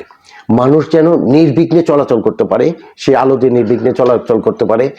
আর সেক্ষেত্রে আমি প্রয়োজনীয় যা ব্যবস্থা নেওয়া দরকার। আচ্ছা, আলো দেওয়ার জন্য বিকল্প কোনো আইডিয়া লাইক সোলার লাইট, এগুলো কি কোনো প্ল্যান করছেন? কারণ বর্তমানে বাংলাদেশের বিদ্যুতের যে ঘাটতি, সেক্ষেত্রে তো অবশ্যই, কারণ তেলের যে অবস্থা, জ্বালানির যে অবস্থা, সেক্ষেত্রে জ্বালানি না থাকলে তো আর আপনার বিদ্যুৎ উৎপাদন হবে না। সেক্ষেত্রে আমি মনে করি যে যদি ভালো সোলার সিস্টেম করা যায়, সোলারের মাধ্যমে যদি আপনার স্ট্রিট লাইট গুলি দেওয়া যায়, ও দিনের বেলা নিবে, সূর্যের আলোতে সে তার তাপ বলেন সেটা উৎপাদন করবে, রাত্রে হয়তো সে আলোকিত করবে। এইরকম একটা ব্যবস্থা নেওয়া যায়, কিন্তু সেটা অবশ্যই যাতে স্থায়ী হয়, যে আমি দিলাম তার 3 মাসের মধ্যে আমার সেই সোলারের লাইট আর জ্বলে না, এইরকম না। আরেকটা জিনিস দেখি, এটার আসলে সিকিউরিটিও সেভাবে হয় না। মানে কেউ একজন যদি এটা করেও দেখা যায় যে ওখান থেকে যে ব্যাটারি ওইটা নাই, তারপর এটা একটা সিকিউরিটি জিনিসগুলো হয়তো নিরাপত্তার একটা বিষয়, নিরাপত্তা রাখার জন্য। কারণ বর্তমানে যে পরিমাণে যে কারেন্টে চলিত যে যানবাহন বাড়ছে, সবারই একটা ওইদিকে একটা ধাবিত থাকে যে বিকল্প একটা পথ করতে হবে। আচ্ছা, মানিকগঞ্জে পার্ক আমার জানার মতে মনে হয় একটাই আছে, ওইটা হচ্ছে, তাও ওইটা পার্ক বলা যায় নাকি আই ডোন্ট নো, কজ যে অবস্থা হয়েছে ওই জায়গাটার, তারপরে ওটা হচ্ছে মানিকগঞ্জ কোর্টের মধ্যে, কি অবস্থা হয়েছে ওখানে? ওইটা পার্ক না বললেও চলে, কারণ ওইখানে তো আর কেউ যাইতে পারে না, সেই পরিবেশও নাই। আর বাচ্চারাও যে ওখানে যায় খেলার যে তাদের যে সুবিধাদি থাকা দরকার, সেইটাও কিন্তু সারা ওইখানে নাই। তো ওইটার নামে মাত্র পার্ক আছে, শুধু একটা দেখলাম যে কি মুক্তিযোদ্ধা শিশু পার্ক, মুক্তিযোদ্ধার নামটা ব্যবহার হয়েছে ঠিক, কিন্তু শিশুরও নাম ব্যবহার হয়েছে, কিন্তু আসলে পার্ক না ওটা। তো আপনি দেখবেন যে মানুষ কি করে, মানুষ কোনো জায়গা পায় না বিধায় কিন্তু আমাদের যেটা গভর্নমেন্ট হাই স্কুলের যে মাঠটা আছে, আমরা অনেকেই বলে বিজয় মেলা মাঠ, আসলে তো সরকারি উচ্চ বিদ্যালয় ওটা মাঠ। ওই মাঠে যেয়ে কিন্তু দেখবেন সব লোক যারা নারী পুরুষ সবাই বাচ্চাদের নিয়ে ওইখানে খেলাধুলা করে, বাচ্চারা ওইখানে বসে থাকে, তারা ওইটাই মনে হয় জানি মানিকগঞ্জের বিনোদনের একটা জায়গা। আচ্ছা, তাহলে কি আপনার আরো পার্ক, আর একটা পার্ক করার ইচ্ছা আছে নাকি ওইটা develop অবশ্যই অবশ্যই না, ওইটা এই স্বল্প পরিসর ছোট্ট জায়গায় ওটা কোনো পার্কের কোনো জায়গা না।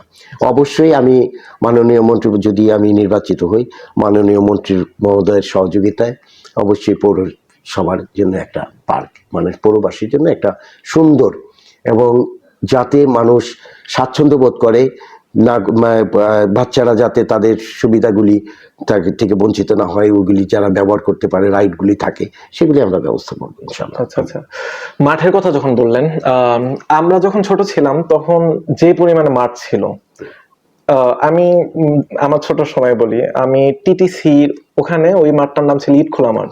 তো আমরা ওইভাবে চিনতাম। তো এখন ওখানে টিটিসি হয়েছে, প্লাস হচ্ছে যতটুকু জায়গা আছে ওখানে মানে মানুষ বলা চলা যায়ই না। তো তখন মানে একদম আগের কথা বলতেছি, যখন ওই মাঠটা অনেক বড় ছিল, তখন আমাদের যারা অনেক বড় ছিল তারা বলতো যে ঢাকায় এরকম মাঠ পেলে এক এক জায়গায় এক এক ধরনের খেলা হবে। লাইক বিজয় মেলা মাঠ, সরকারি উচ্চ বিদ্যালয় মাঠ, সেখানেও যদি ঢাকায় এরকম মাঠ থাকতো এক একটা জায়গায় এক এক ধরনের খেলা হইতো। অলরেডি কিন্তু আমরা দেখতেছি মানিকগঞ্জে মাঠ বলতে খুবই কমে গেছে। সো ওই জায়গায় বিভিন্ন ধরনের খেলা বিভিন্ন মানুষ খেলছে। সবচেয়ে বড় একটা দুঃখের বিষয় আমি আপনাকে এটা বলি, সেটা হচ্ছে কি পরিমাণ দখল করতেছে স্ট্রিট ফুডের দোকানগুলো। মানুষ খেলতে, আমি বলি মাঠের বিষয়টা, আমি বলি যে আপনি তো মনে হয় অবগত না যে আমি জেলা ফুটবল টিমের প্লেয়ার ছিলাম, আমি জানি এটা, জেলা ক্রিকেট টিমের প্লেয়ার ছিলাম। আমি খেলাধুলার সাথে সবসময় সম্পৃক্ত ছিলাম, আর আমার খেলতে ভালো লাগে। আমি এখনো সকালে আমি ফুটবল খেলতে যাই। আমি সকালে যারা প্রবীণ আছে বা ইয়াং যারা আছে ওরাও আমার সঙ্গে খেলে। তো সেক্ষেত্রে মাঠের খুবই অভাব। আমি হয়তো আজকে মানে গভর্নমেন্ট হাই স্কুলের যে সরকারি উচ্চ বিদ্যালয়ের যে মাঠটা বিজয় মেলা মাঠ নামে পরিচিত, ওই মাঠে খেলি। ওই মাঠ থেকে একসময় যেখানে রাজনৈতিক কোনো কর্মসূচি হইলে ওইখান থেকে আমার সরে যেতে হয়, প্যান্ডেল হয়, ওইখানে যাইতে হয়। কোথায় যাইতে হয়? সেই আম্বালার কাছে আমরা যেটা বলি, এই হিজুলি মাঠ বলি, ওইখানে যাই, ওইখানে খেলতে যাই। অথবা ওইখানে যদি খেলতে না পারি আবার দেবেন্দ্র কলেজ মাঠে আসি। তো এইভাবে দেবেন্দ্র কলেজের মাঠেও যায় দেখি যে বিভিন্ন সব মানে বয়সের ছেলেরা খেলে। তো মাঠের প্রচণ্ড অভাব মানিকগঞ্জে খেলার কোনো জায়গা নাই, এটা আমাদের মাননীয় মন্ত্রী মহোদয় উপলব্ধি করছেন এবং তিনি অবগত যে আসলে মাঠের খুব দরকার মানিকগঞ্জে। উনিও সচেষ্ট আছেন এবং তার নির্বাচনী প্রতিশ্রুতিতেও আছে যে মানিকগঞ্জে একটা উন্নত মানের, আন্তর্জাতিক মানের স্টেডিয়াম করার এবং পাশাপাশি খেলার জন্যে পর্যাপ্ত মাঠের তিনি ব্যবস্থা করবেন। এটাই উনি ভালোভাবে অবগত। তবে মাঠ দরকার এই কারণে যে সমাজের ইয়াং যারা মানে যুব সমাজটাকে যদি অন্য পথ থেকে এই পথে আনা যায়, যেমন পড়াশোনার পাশাপাশি তারা যদি যে খেলায় পারদর্শী হোক, সেই খেলার মধ্যে যদি উদ্বুদ্ধ করা যায়, তাকে সুযোগ দেওয়া যায়, তাহলে অবশ্যই দেখবেন যে কোনো অপশক্তি বা অপছায়া তাকে ছুঁতে পারবে না। একদম নিশ্চিত আমি। খেলার সাথে যারা সম্পৃক্ত থাকবে, কোনো কিছু বাজে কিছু তাকে ছুঁতে পারবে না। তো সুতরাং শারীরিক শক্তি বলেন, মানসিক শক্তি বলেন, এই বিকাশের জন্য অবশ্যই খেলাধুলা প্রয়োজন, তার জন্যই মাঠের প্রয়োজন। আর মানিকগঞ্জ পৌরবাসীর জন্য যদি বিনোদনের ব্যবস্থা বাড়ানোর, এটার পরিকল্পনা কি আপনার?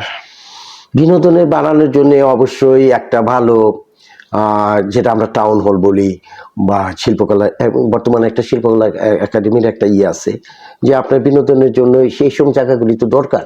মানুষ তো যে যাবে, আগে যেমন আমরা ছোটবেলায় নাটক দেখতাম, ফাংশন কোনো ভালো অনুষ্ঠান দেখতাম, সেটা সরকারি দেবেন্দ্র কলেজের অডিটোরিয়ামে। কিন্তু সেই সময়ে কিন্তু সবার একটা প্রতিযোগিতা ছিল ভালো একটা কিছু করার, ভালো নাটক করার, ধরেন ভালো একটা অনুষ্ঠান করার। তো এখন কিন্তু সেই জিনিসটা নাই। কেন নাই?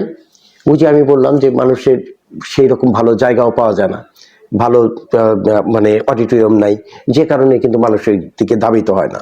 তো এই বিনোদনের জন্য কিন্তু এই একটা পথ।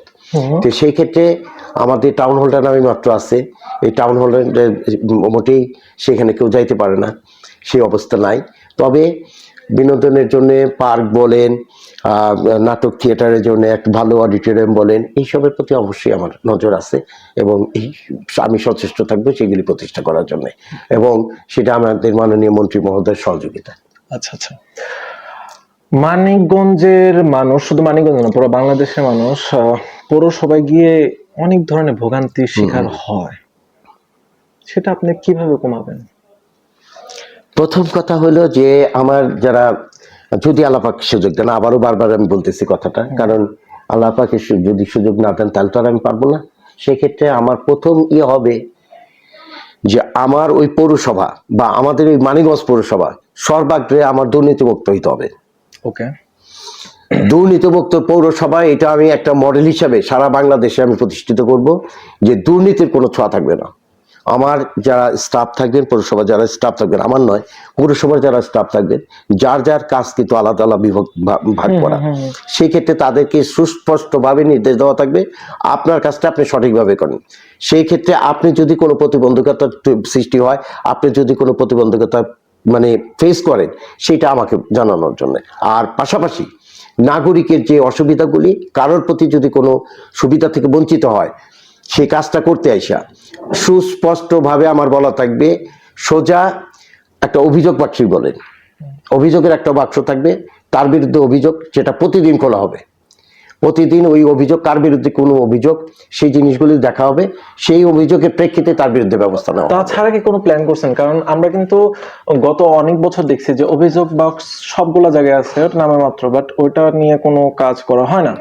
তো সেই ক্ষেত্রে আপনার অন্য কোনো প্ল্যান আছে যে বক্স ছাড়া সরাসরি যদি আপনার কাছে আসে, বা সরাসরি যদি আপনার, এটা গেল আমার ইয়ের বিষয়, এটা গেল আমার ইয়ের বিষয় যে অভিযোগ সেটা। আর আমার দরজাটা থাকবে খোলা, আমার দরজাটা থাকবে একদম খোলা, যে কোনো ব্যক্তি যে কোনো অসুবিধায় তিনি যেন আমার সাথে সরাসরি এসে কথা বলতে পারেন, সেক্ষেত্রে কোনো রকম বাধা থাকবে না। এটা গেল কিন্তু মানে ওই অভিযোগের পরে কিন্তু সুস্পষ্টভাবে আমার নির্দেশনা দেওয়া থাকবে, ওই দরজাটা যেন কোনোভাবে বন্ধ না হয়, তারা যেন নাগরিক যেন তারা চলে আসতে পারেন, আমার কাছে বলতে পারেন। ঠিক আছে? আমি আসলে জানি না যে আপনি কতটা অ্যাকসেপ্ট করেন এটা, যে বর্তমান আপনাদের যে অবস্থা, বিএনপি এই সরকারের যে অবস্থা, এটার জন্য অনেক বড় একটা কারণ হচ্ছে তরুণ ছাত্র আন্দোলনের যে কথাগুলো।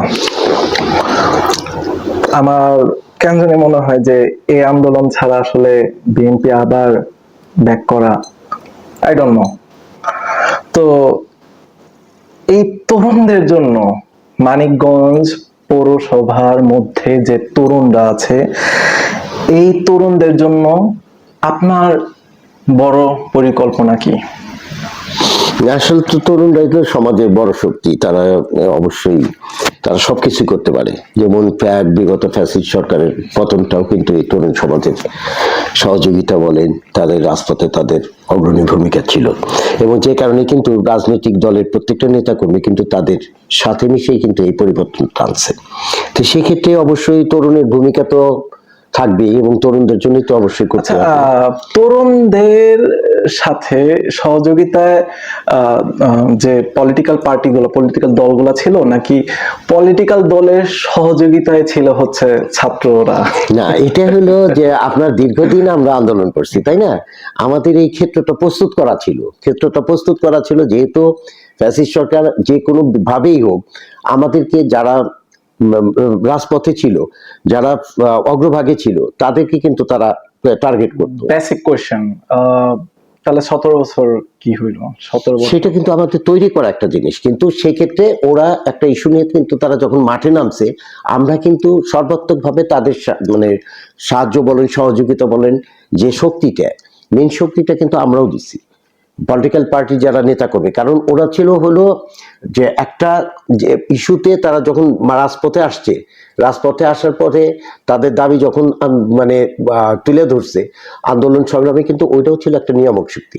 তো সেই ক্ষেত্রে আমাদের কিন্তু ব্যাকআপটা ছিল কিন্তু আমাদের প্রত্যেকটা রাজনৈতিক সংগঠনের, যারা নিগৃহীত হয়েছে, নির্যাতিত হয়েছে, প্রত্যেকটা দলের নেতা এবং কর্মীরা কিন্তু তাদের সে ব্যাকআপটা দিচ্ছে। যেমন আপনি একটাই বলেন যে 18 তারিখ থেকে যে শুরুটা হইল, আসলে তো প্রথমে শুরুটা হয়েছে, তারপর 18 তারিখ থেকে কিন্তু এটা আস্তে আস্তে দানা বাচ্ছে 18 তারিখে আজকে মানিকগঞ্জে দেখেন যে যখন আমরা প্রত্যেকটা এই স্কুল এবং কলেজের ছাত্রছাত্রীরা যখন তারা রাজপথে আসছে, তাদের কিন্তু সহযোগিতা বলেন, তাদের গাইডলাইনটা বলেন, সমস্ত কিছু দেওয়া হয়েছে কিন্তু আমাদের তরফ থেকে। এই যে খালপাড়ে যে ওদের উপরে যে হামলাটা হইলো, সেই হামলাটার পরে কিন্তু রেজিস্ট করছে, প্রতিরোধ করছে কিন্তু আমরাই, আমাদের নেতাকর্মীরাই, যারা তাদেরকে উদ্ধার করছে, তাদেরকে ধাওয়া করছে, সেটাও কিন্তু আমাদের প্রত্যেকটা রাজনৈতিক দলের নেতাকর্মীরা। এবং এইখান থেকে কিন্তু তাদেরকে আমাদের ওই যারা বৈষম্য বিরোধী আন্দোলনে যারা ছাত্রছাত্রীরা অংশগ্রহণ করছে, তাদেরকে কিন্তু এইখান থেকেও আমার এই বাসার সামনে থেকেও তাদেরকে আশ্রয় দেওয়া হয়েছে, সাহস দেওয়া হয়েছে, আমরা তাদের পাশে ছিলাম। তাদের যারা আহত হয়েছে তাদেরকে হসপিটালে নেওয়া বলেন, তাদেরকে সর্বাত্মকভাবে আমাদের সহযোগিতা করাইছে। যে এইটাই হলো যে তারা কিন্তু সামনে ছিল, এটা ঠিক, কিন্তু পেছনে কিন্তু ছিল রাজনৈতিক দলের নেতা এবং কর্মীরা। তাহলে তাদের সাপোর্ট হিসাবে ছিল হচ্ছে রাজনৈতিক দলরা। রাজনৈতিক, ওই যে আমি বললাম একটা কথা, যে তারা কিন্তু সামনে ছিল, এটা কারণ দীর্ঘ 17 বছরে কিন্তু আমার সংগঠনেরই বলে বিএনপির নেতা এবং কর্মী, অসংখ্য নেতা এবং কর্মী তারা গুলিবিদ্ধ হয়েছে, তারা মারা গেছেন, শহীদ হয়েছেন, যারা শহীদ হয়েছেন। এই হওয়ার পরে কিন্তু স্বাভাবিকভাবে যে আমরা ফ্রন্টে যখনই আমরা গেছি, তাদেরকে বিভিন্নভাবে মামলা দেওয়া হয়েছে, নির্যাতন করা হয়েছে, পুলিশি হয়রানি করা হয়েছে, এবং তাদেরকে লকআপে নিয়ে বেদম টর্চার করা হয়েছে। তো সেই ক্ষেত্রে তখন কিন্তু আমরা ওই যে জিনিসগুলি কিন্তু তাদের টার্গেটে কিন্তু আমরা ছিলাম, যে এই লোকগুলি যেন বের হইতে না পারে। তো যে কারণেই হলো যে ওরা যখন ছাত্ররা যখন রাস্তায় বের হয়েছে, আমাদের পেছন থেকে কিন্তু শক্তিটা ছিল আমাদের। আচ্ছা আচ্ছা।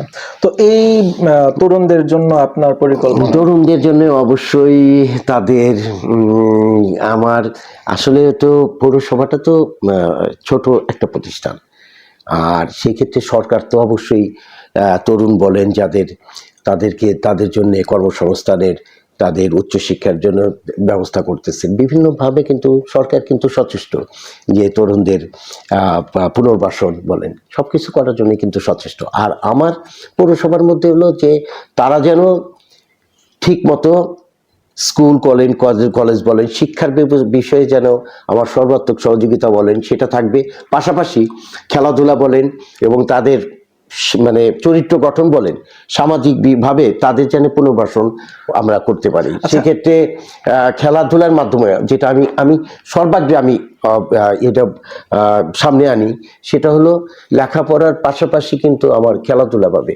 তাদের করতে হবে, শারীরিক এবং মানসিক শক্তি যেটা বিকাশ ঘটে, তার জন্য ব্যবস্থা করা লাগবে। Skill development or training centre, এইসব জিনিস কি পৌরসভা থেকে করার কোনো প্ল্যান আছে? সেই ক্ষেত্রে এখনো পর্যন্ত আমার ওই রকম চিন্তা ভাবনা নাই। আর যে অবশ্যই সেটা পরবর্তী পর্যায়ে যদি আমার সেই সুযোগটা আসে, অবশ্যই আমি সেটা করব। এখনকার তো টেকনোলজির যুগ, সো সেই ক্ষেত্রে পৌরসভা থেকে কি এই শিক্ষার্থীদের জন্য ফ্রি ওয়াইফাই, দেন লাইব্রেরি, দেন স্টাডি জোন, যেটা এইসব জিনিস করার প্ল্যান আছে? সেই ক্ষেত্রে আমার ইচ্ছা আছে এই ক্ষেত্রে যে আপনার অন্তত যাতে শিক্ষার জন্য আপনার পাঠাগারের ব্যবস্থা এবং তাদের ট্রেনিং এর যে কথাটা বললেন, সেই ক্ষেত্রেও আমার একটা চিন্তা ভাবনা আছে তাদের। আপনি অনেক কম সময় থেকে রাজনীতিতে ঢুকছেন, আপনি প্রথমে বলছেন আমার যখন পডকাস্টটা শুরু হইলো। সো তরুণদের রাজনীতিতে অংশগ্রহণকে যদি বলি, সেটা আপনি কিভাবে দেখেন? তাদের তো আগায় আসতে হবে রাজনীতিতে, ভালো পরিবেশ, ভালো সুন্দর রাজনৈতিক ইয়েটা করতে গেলে কিন্তু তরুণদের অবশ্যই আসতে হবে।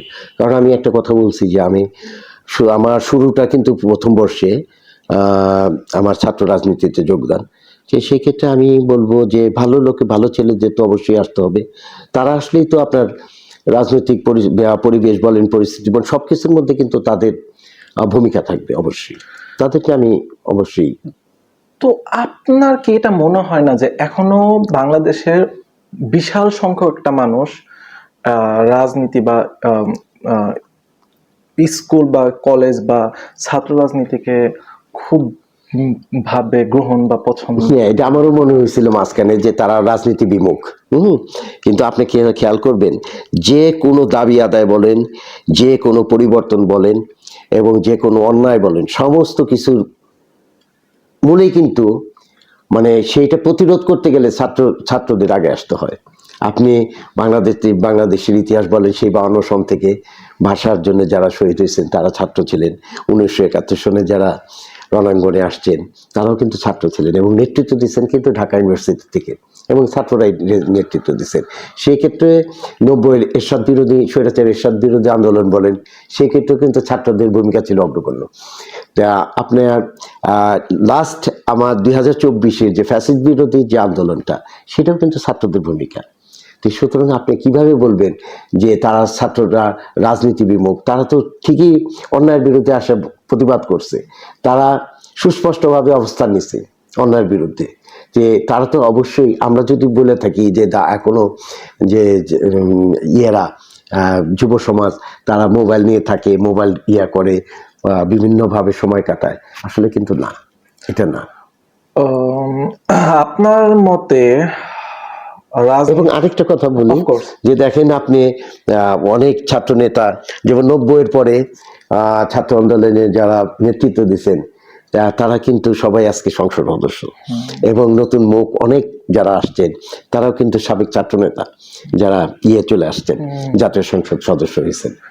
আচ্ছা, আপনার মতে রাজনীতিতে ঢোকার বা করার সঠিক সময়টা কোন সময় থেকে ছাত্র রাজনীতি করা উচিত আপনার মতে? আমার মনে হয় যে এটা আপনার আফটার গ্রাজুয়েশন বা গ্রাজুয়েশনের আগে সে ছাত্র রাজনীতিতে যোগদান করতে পারে, মানে অনার্সে। হ্যাঁ, ওই সময় ওইটাই প্রাইমেস। তার আগে সব জিনিস থেকে দূরে থাকে, এটা আমার মনে হয় একটু বেশি, মানে সময়ের চাইতে একটু বেশি আগে। আমাদের পৌরসভার মধ্যে একটা নামি দামি কলেজ, দেবেন্দ্র কলেজ, সেখানে আমরা দেখতে পাই যে ইন্টারের সময় থেকে ইভেন আপনার যে দল সেখান থেকে হয়তো বা সেখানে কিছু পথ মত দেয়া হয়। তো এটাকে আপনি কিভাবে দেখেন? এটা তো দিতে হয় আসলে, যে ছাত্র রাজনীতির সাথে যারা সম্পৃক্ত থাকে তাদের তো দলীয় পদ তো একটা আসবেই, এবং তাদের সেই সাংগঠনিক দক্ষতা বলেন, তাদের কর্মকাণ্ড বলেন, সবকিছুর মধ্যেই কিন্তু তার পদটা কিন্তু সবাই আশা করে। আমি যেমন যে আমি বলি যে আমি যখন ফার্স্ট ইয়ারে জয়েন করলাম, তারপরে আমি আস্তে আস্তে আমি 87-এ জেলা ছাত্র দলের সেক্রেটারি হয়েছি। তো স্বাভাবিকভাবেই কিন্তু আমি আমার কর্মের মাধ্যমে আসছি, এবং আমি বলছি এর আগে যে আমি নির্বাচিত সেক্রেটারি এবং নির্বাচিত প্রেসিডেন্ট। তো সবারই তো টার্গেট থাকে, সবার আশা থাকে একটা দলীয় পদ, ওই পদে আমি যাব। এইটাকেই তো প্রতিযোগিতা থাকে, প্রতিদ্বন্দ্বিতা থাকে, এবং তার ওই সুন্দর রাজনীতি সুশৃঙ্খলভাবে তার কাজের মাধ্যমে কিন্তু তার ওই পদে আসতে হবে। তো রাজনীতি করার সময় কি তারা যে মেন জিনিস যার জন্য শিক্ষা প্রতিষ্ঠানে যায় সেটা হচ্ছে পড়ালেখা, এই পড়ালেখা থেকে একটু বিমুখ হয়ে পড়ে আপনার মনে হয়? না, আমার মনে হয় না। যে এটা যার ধরেন পড়াশোনার পাশাপাশি তো রাজনীতি করে, তো পড়াশোনাটা ঠিক রেখে অবশ্যই সে রাজনীতি করতে পারবে। বর্তমানে মানিকগঞ্জে অনেক বড় একটা সমস্যা যেটা খুব অ্যাভেলেবল হয়ে গেছে। আমি বেশ কয়েকদিন মানিকগঞ্জ থেকে দূরে ছিলাম, বাট আসার পর দেখতেছি এই জিনিসটা এত চোখের সামনে পড়তেছে। আমরা সবাই জানি এটা মাদক সমস্যা। মাদকের মধ্যে সব তরুণ থেকে এবং মানে খুব বয়স্ক পর্যন্ত সবাই আসক্ত। এটা একটা ভয়ঙ্কর ব্যাধি। এটা এমন ভাবে ছড়ায় যেতেছে যে আপনার আজকে শহর থেকে প্রত্যেকটা গ্রাম অঞ্চলে, প্রত্যেকটা গ্রামে ছড়ায় গেছে এই জিনিসটা, এবং এটা ভয়াল ছবল এটা গ্রাস করতেছে আপনার যুব সমাজটাকে। তো সেই ক্ষেত্রে সবারই এর জন্যই আরেকটা জিনিস, ওই যে আমি বললাম যে খেলাধুলাটা হলে কিন্তু আপনার সব কিছু থেকে দূরে রাখে। যে ছেলে খেলাধুলা করবে, খেলাধুলার সাথে যে সম্পৃক্ত থাকবে, এই জিনিসটা কখন তাকে, এই অপছায়াটা তাকে কোনো সময় ছুঁতে পারবে না। তো সুতরাং খেলাধুলাটা সবার মানে করতেই হবে, এটা মাস্ট। আর আরেকটা জিনিস, যে আমরা যে জিনিসটা আপনি বললেন যে মানে মাদকের বিষয়টা, এটা সবার সচেতন হইতে হবে, এবং পাড়া মহল্লা, যেমন আমি বলি যে আমার সাঁওতা গ্রামে আমরা 3টা সাঁওতা, উত্তর সাঁওতা, পশ্চিম সাঁওতা, দক্ষিণ সাঁওতা। এইখানে বিগত 17 বছর যে জিনিসটা হয় নাই, যে জিনিসটা আহ, মানে ঢুকছে, সেই সময় কিন্তু কেউ কথা বলার ছিল না, কেউ কাউরে বলতে পারতো না। আমরা তো এমনি পুলিশের ভয়ে ভীত ছিলাম, পুলিশে আমাদের নানাভাবে হয়রানি করছে, তা আমরা কখনো এই তিন সপ্তাহের মধ্যে আমরা বসতে পারি নাই। রিসেন্টলি আমরা এই মাদকের বিরুদ্ধে, এবং আরেকটা জিনিস আছে এইখানে আমরা লক্ষ্য করছি যে মানে বিভিন্ন জায়গা থেকে এই বিভিন্ন ভাড়াটিয়ারা মানে দেহ ব্যবসার সঙ্গে যারা এটা আমি জড়িত, ওই ভাড়া নিয়ে, যেমন অনেকে আমরা চিনতে পারি না কোন বাড়িওয়ালা কে, আমরা এখন মানে সেই জিনিসটা সেইভাবে মানে আইডেন্টিফাইড করতে পারি, ফাইন্ড আউট করতে পারি না। তো সেইখানে এই যেরকম বাইরের থেকে এই মহিলাদের নিয়ে এসে তারা এই কাজ করে। তো যে কারণেই আমরা 3 সপ্তাহ মিলে আমরা সেদিন আচ্ছা বসছিলাম। বসার পরে আমরা সর্বস্তরের মানুষ নিয়ে আমরা বসছি এই 3 গ্রামের। তো সেখানে আমরা একটা সিদ্ধান্ত হয়েছে যে পালাক্রমে প্রতিদিন বিভিন্ন জায়গায় অভিযান হবে। অভিযান হবে, কারণ ওই বসার পরেই আমরা একটা জিনিস বলছি যে এই মেসেজটা কিন্তু যারা এই অপকর্মের সাথে জড়িত, মাদক ব্যবসার সাথে জড়িত, মাদক যারা বিভিন্ন ইয়ের সাথে অপকর্মের সাথে যারা জড়িত, সেই ক্ষেত্রে ওই মেসেজটা তাদের কাছে কিন্তু পৌঁছে গেছে যে আমরা বসছি, এবং আমরা দলমত নির্বিশেষে আমরা পাড়ার সমস্ত যুবক, তারপর বয়োজ্যেষ্ঠ যারা, তারা সবাই মিলে যখন আমরা বসছি, এই জিনিসটা তাদের কাছে গেছে।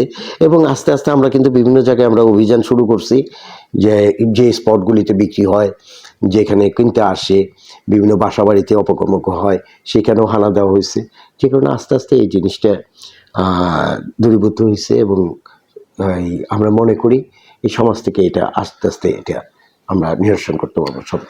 আর একটা জিনিস, প্রত্যেকটা জায়গায় এরকম ভাবে সবারই একটু সচেতন হইতে হবে, যাতে এই অপকর্মের সাথে যারা জড়িত তাদেরকে কোনোভাবে যেন প্রশ্রয় না পায়, এবং দলীয় কোনো ইয়েও যেন তাকে প্রশ্রয় না দেয়। কিছু মানুষের এরকম কথা থাকে যে বড় মহলের তারা একটা সুযোগ দেয়, দ্যাটস ওয়াই তারা এইসব জিনিসগুলো করতে পারে, হয়তো করার সাহস পায়। তো এর জন্য অনেক সময় সাধারণ মানুষগুলো কিছু বলতে পারে না। না, সবাই তো আর একরকম না। তো ভালো এবং মন্দ তো সবাই আছে। তো ভালো মানুষ যারা সম্পৃক্ত, রাজনীতির সাথে সম্পৃক্ত, তারা তো নিশ্চয়ই অপকর্মের সাথে, অপকর্ম যারা হোতা তাদেরকে আশ্রয় দিবে না, প্রশ্রয় দিবে না।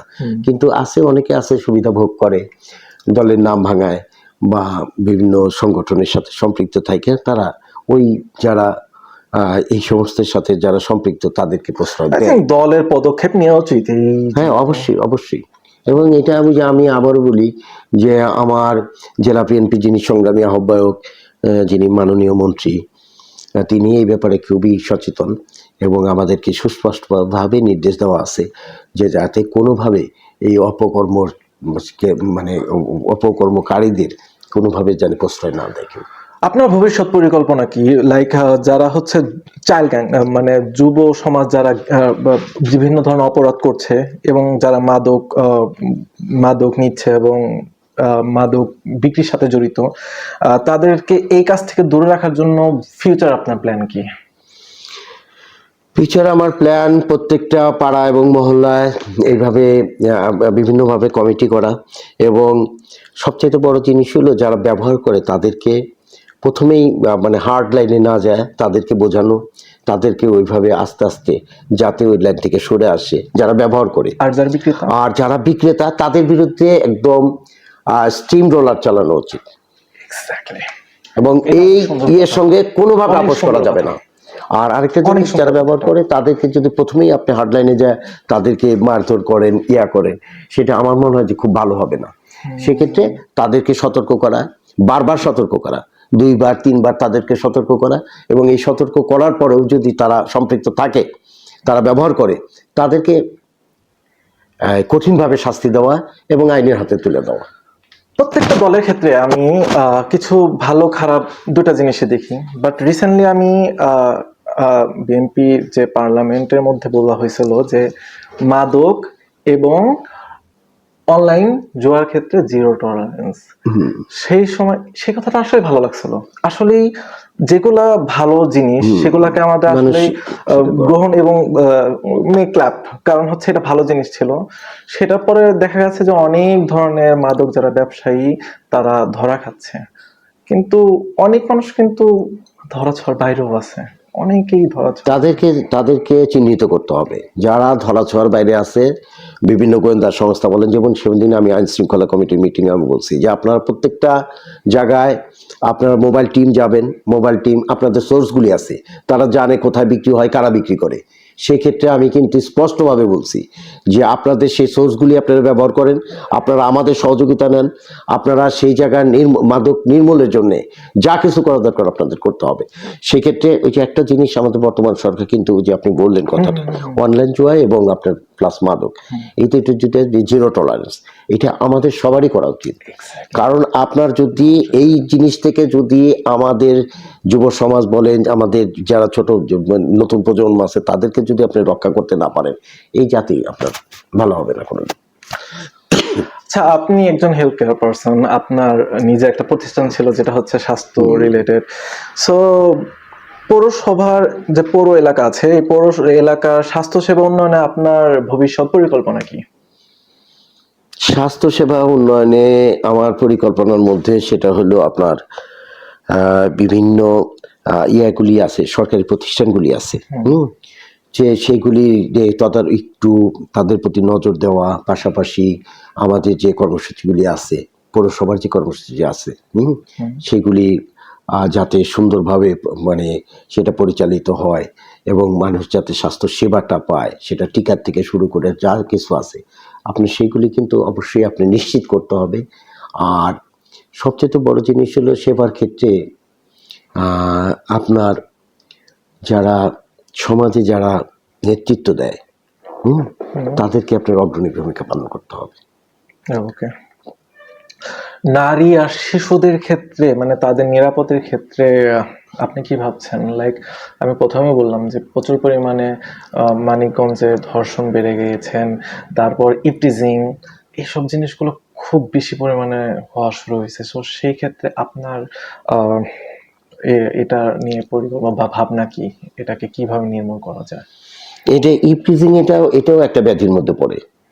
এটা একটা ব্যাধির মধ্যে পড়ে। আপনি একটা জিনিস খেয়াল করবেন, আগে যখন আপনারা স্কুলে গেছেন বা আমরা যখন স্কুলে গেছি, স্কুলের সামনে কিন্তু কোনোভাবে কোনো সময় মানে বখাটে ছেলে বলেন, বাইরের ছেলে পেলে বলেন, যে স্কুলের ছাত্রীরা যখন যায়, এই জিনিস কিন্তু পরিলক্ষিত হয়নি। তো বর্তমানে কিন্তু এই জিনিসটা ভয়াবহ। এটা আইন শৃঙ্খলা মিটিংয়েও এটা উল্লেখ করা হয়েছে যে এইটা আমাদের যে কোনোভাবে আমাদের রোধ করতে হবে, এবং সেই জায়গায় দরকার হলে আইন শৃঙ্খলা রক্ষাকারী বাহিনীর সাথে আমাদের যারা আমরা প্রত্যেকটা দলের নেতৃত্ব আমরা দিই, তাদেরকে ভূমিকা রাখতে হবে। অবশ্যই ভূমিকা রাখতে হবে, কারণ শুধু আইন শৃঙ্খলা রক্ষাকারী বাহিনীর উপরে আমরা দায় চাপিয়ে দিব, সেই ক্ষেত্রে কিন্তু এটা নিরসন হবে না বা এটা সমাধান হবে না। সেই জন্য আমি মনে করি যারা রাজনৈতিক দলের সাথে সম্পৃক্ত, যারা নেতৃত্ব দেন, তাদেরকে এই জায়গায় আইন শৃঙ্খলা রক্ষাকারী বাহিনীর পাশাপাশি তাদেরও ভূমিকা রাখতে হবে। আর আরেকটা জিনিস, যে ধর্ষণের কথা বললেন, সেটা কিন্তু মানিকগঞ্জে আসলে কিন্তু নারী ধর্ষণ বলেন, এই ধর্ষণের ইয়াটা খুবই কম। এটা সারা বাংলাদেশের চিত্রটা কি আছে আমার জানা নাই, মানে আমি সেটা উল্লেখ করতে চাই না, কিন্তু মানিকগঞ্জটা কিন্তু আছে। সব জায়গায় তো আপনি ধরেন যে সবাই তো আর আমরা ইমাম সাহেব না, তাই না?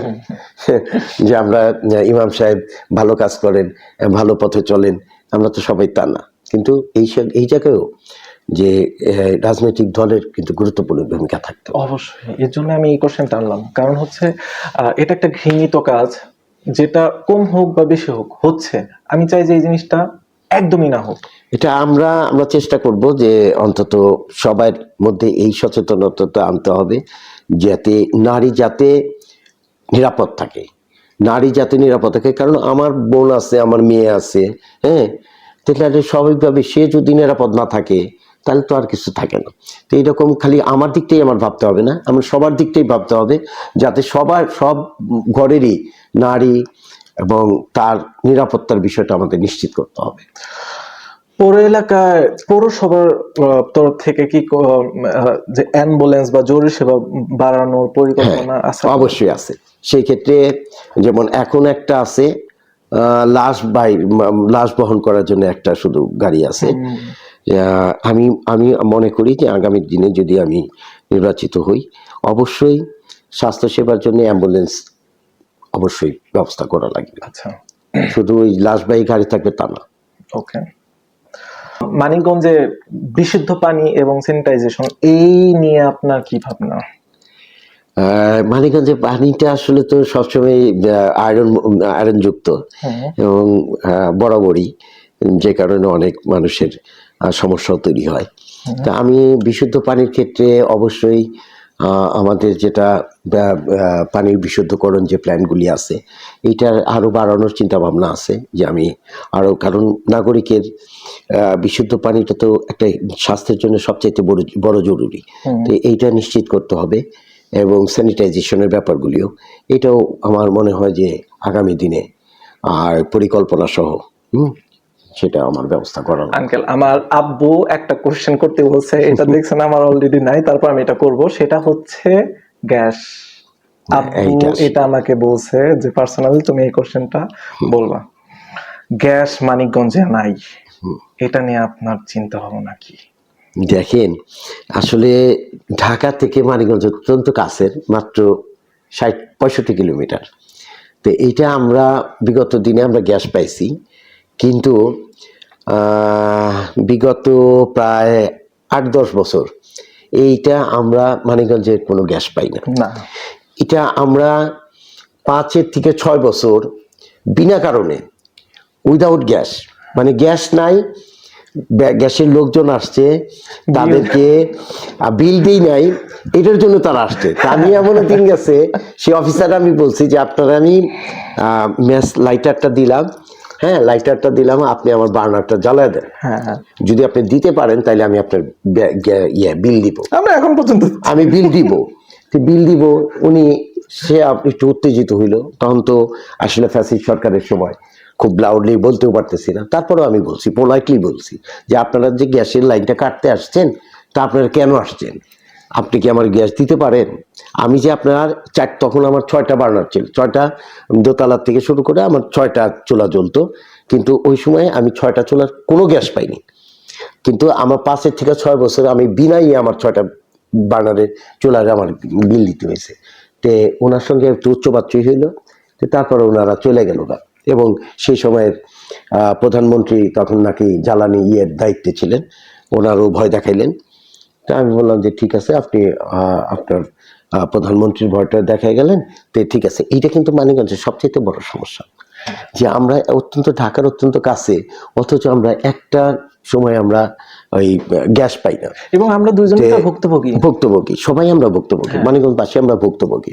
তো সেজন্য আমাদের মাননীয় মন্ত্রী মহোদয় এই বিষয়ে দারুণভাবে উদ্বিগ্ন, এবং তার মাথায় এটুকু আছে যে আগামী দিনে যাতে মানিকগঞ্জবাসী গ্যাসটা পায়, এটা নিশ্চিত করানোর জন্য তিনি সচেষ্ট।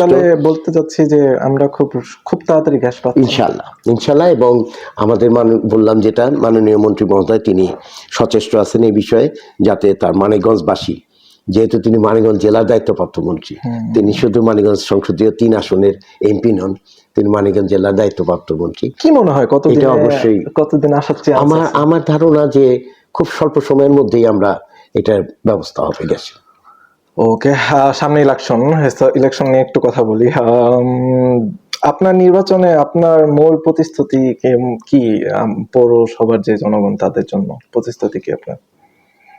প্রতিশ্রুতি প্রথম কথা হলো যে আমার মানিকগঞ্জটাকে উন্নত একটা পৌরসভা, যাতে মানিকগঞ্জটা একটা মডেল হিসেবে চিহ্নিত হয়।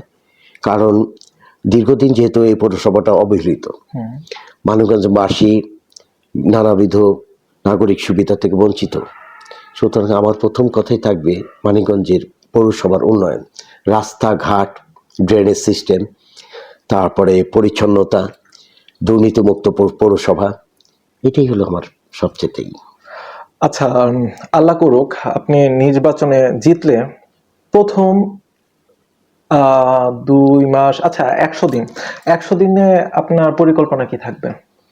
প্রথম পরিকল্পনা থাকবে আমার পরিচ্ছন্নতার। আচ্ছা। দ্বিতীয়, আমার পৌরসভাটাকে দুর্নীতিমুক্ত ঘোষণা করা। 3 নাম্বার, পৌরবাসীর সেবা নিশ্চিত করা।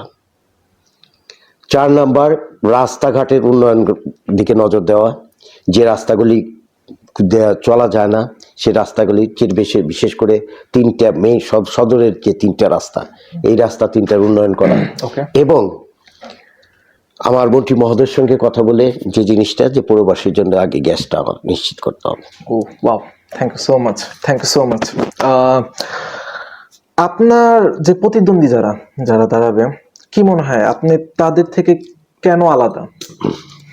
আমি আগে বলছি এই কথাটা, আমার প্রতিদ্বন্দ্বী যারা এখনো পর্যন্ত আমি দেখতে পাইতেছি তারা সবাই ভালো, সবাই ভালো। বিভিন্ন আন্দোলন সংগ্রামে তারাও আমার সহযোদ্ধা ছিলেন, হয়তো অনেকে বয়সে কম, আবার কিছু আছে আমার সমবয়স্ক।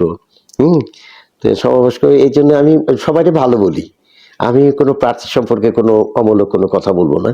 আমি বলেছি আলাদা কি? না, এইটা আমি আসতেছি। আমি আর সবচাইতে হলো যে আমার যেটা আলাদা স্পেশালিটি, আমার বিশেষত্ব যেটা, সেটা হলো যে আমি নেতা এবং কর্মী থেকে আমরা আলাদা হই না। আচ্ছা। আমি তাদের পাশে থাকি। আচ্ছা, আমি আমার জনগণের সাথে, পৌরবাসীর সঙ্গে আগামী দিনে ইনশাল্লাহ আমি তাদের পাশে থাকবো। আমি শত চেষ্টা করে যদি আমি কিছু নাও করতে পারি, উন্নয়নের কিছু না করতে পারি, কিন্তু তাদের পাশে থেকে আমি বলবো যে আমি কি কারণে উন্নয়ন করতে পারতেছি না, আপনাদের সাথে আমি আছি, আপনারা আমার সাথে সহায়তা করেন। এটা হলো আমার আরেকটা দিক।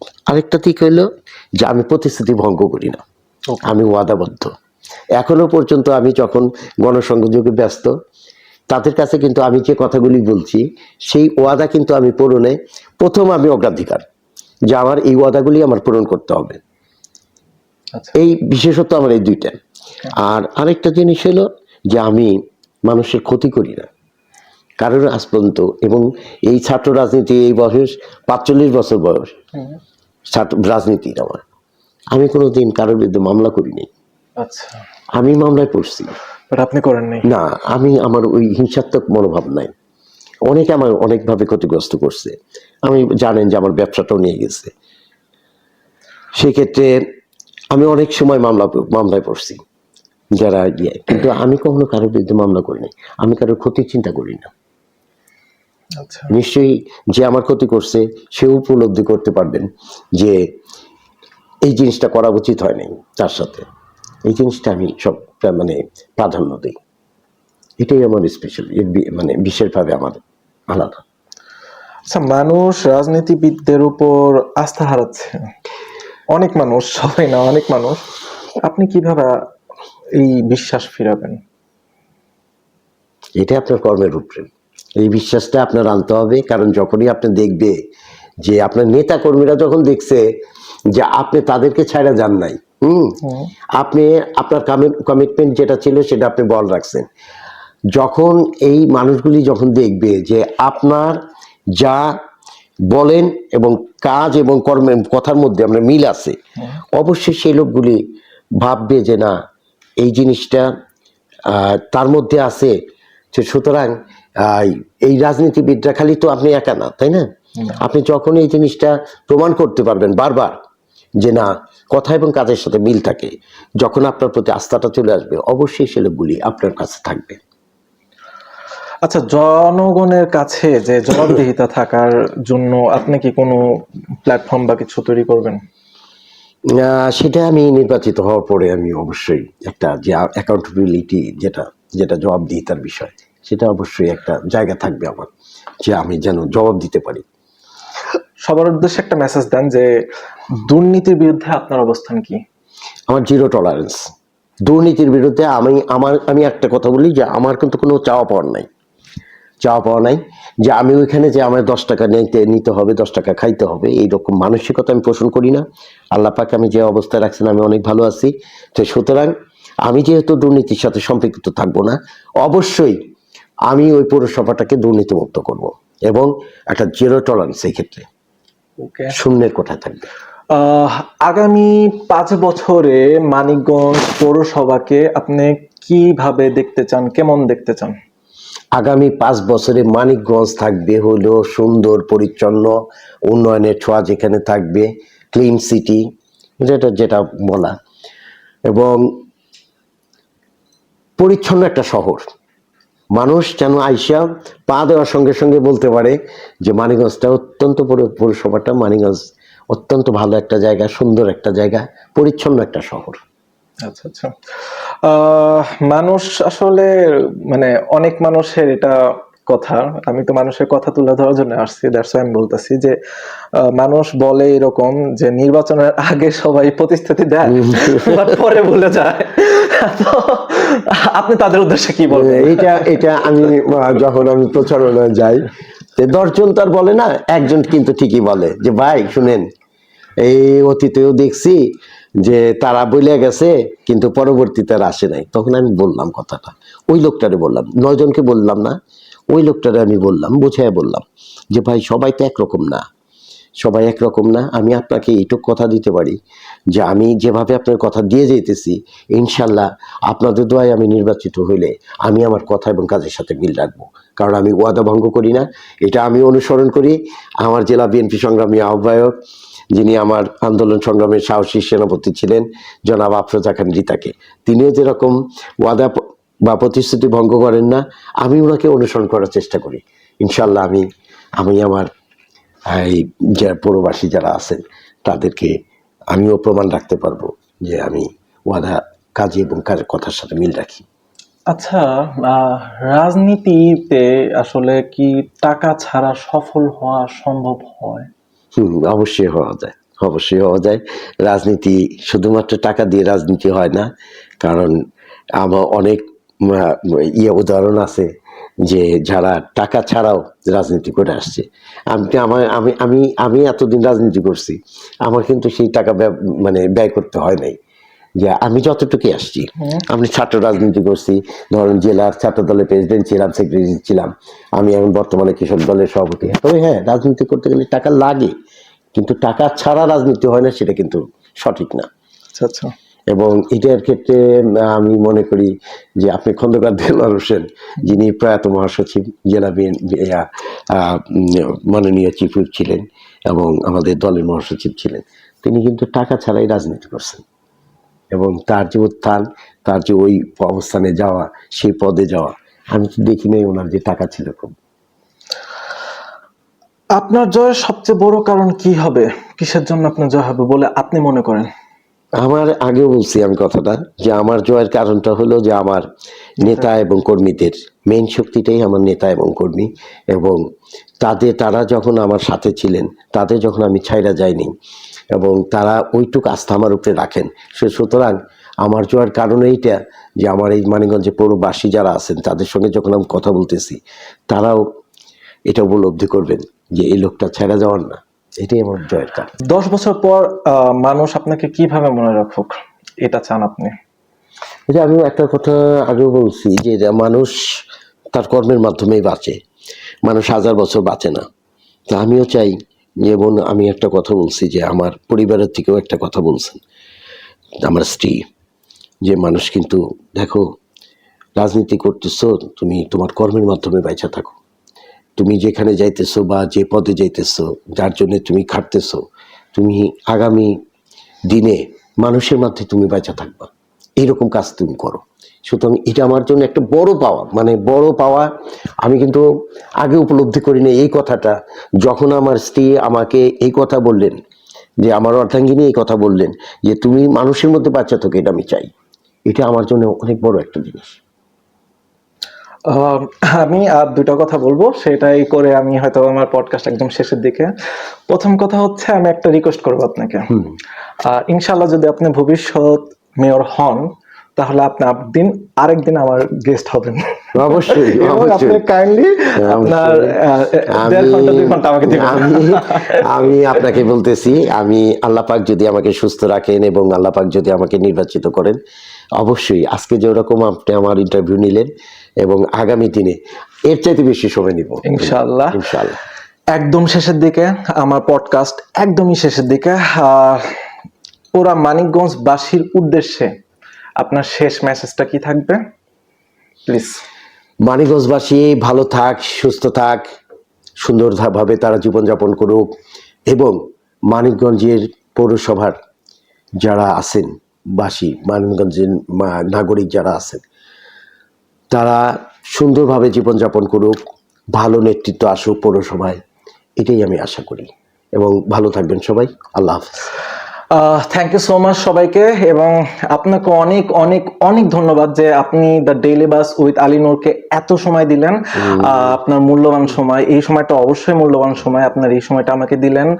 আর আপনাদেরকে অনেক ধন্যবাদ যে আপনারা এত বড় সময় নিয়ে আমার যে পৌরসভার যে সিরিজটা চলছে, এটার প্রথম সিরিজটা আপনাদের, প্রথম যে এপিসোড এটা আপনারা দেখলেন। ধন্যবাদ আপনাদের সবাইকে।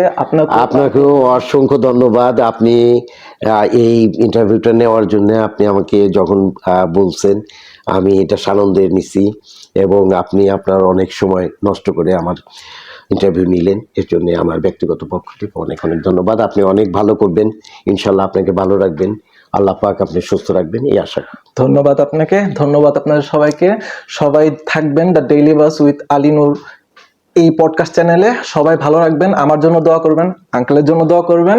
অ্যান্ড সবার শেষে যে মেসেজটা আমি দিই, দেশকে ভালোবাসুন, দেশের প্রত্যেকটা ক্ষেত্রে ভালো ভালো কাজ করার চেষ্টা করুন, দেশের জন্য কাজ করুন। কারণ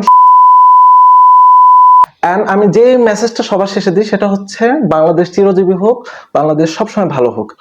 ধন্যবাদ সবাইকে। আসসালামু আলাইকুম, আল্লাহ হাফেজ।